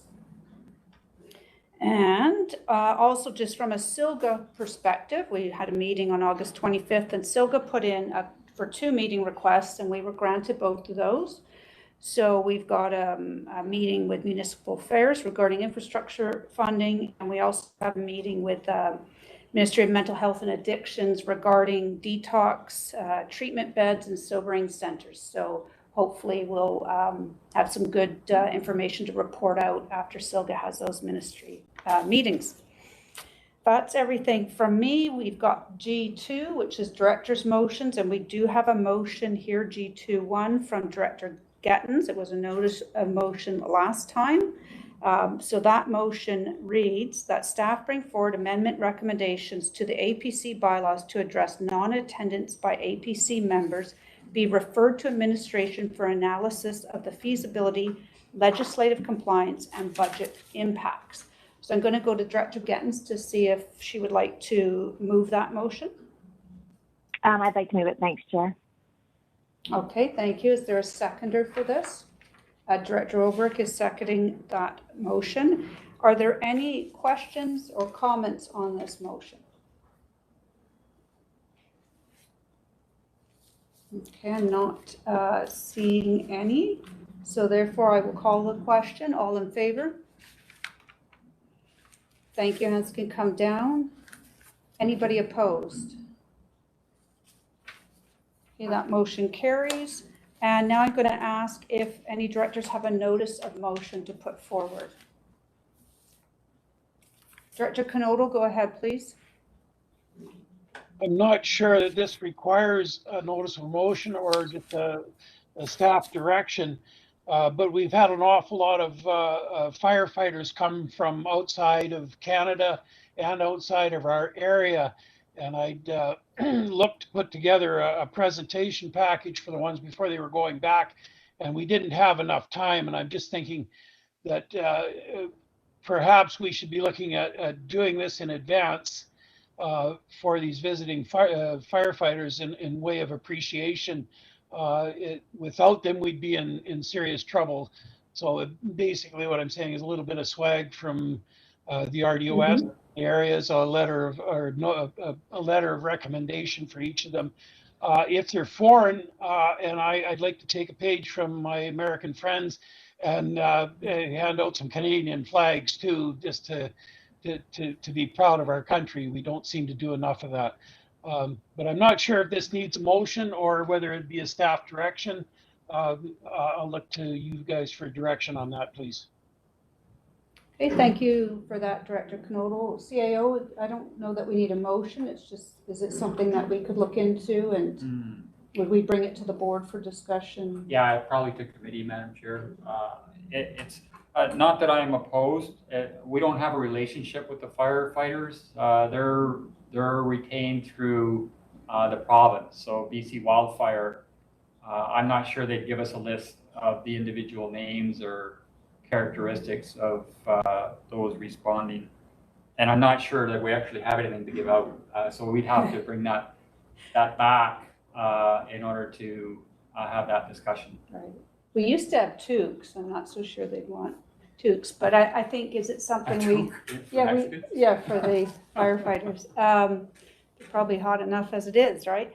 So is it something we could have staff look into, what we would even have in the way of swag, or if it's something we could pursue obtaining some new swag, or how we would go I think we'd about have to put some, just to be consistent, we'd probably want to try and put some guidelines around it. Okay.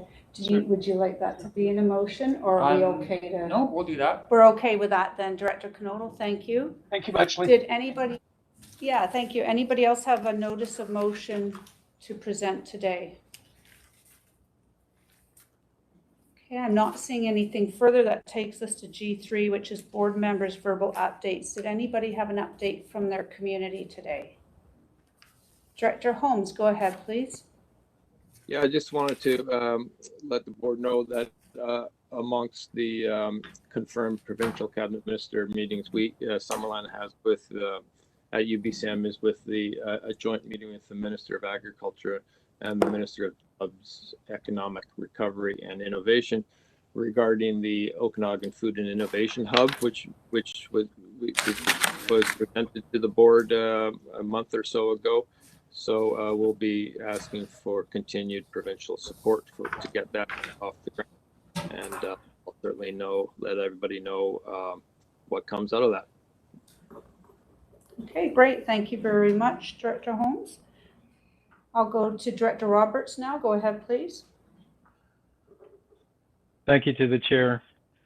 I'd just like to bring to the attention of everybody, this morning I had to rush off to the community of Hedley.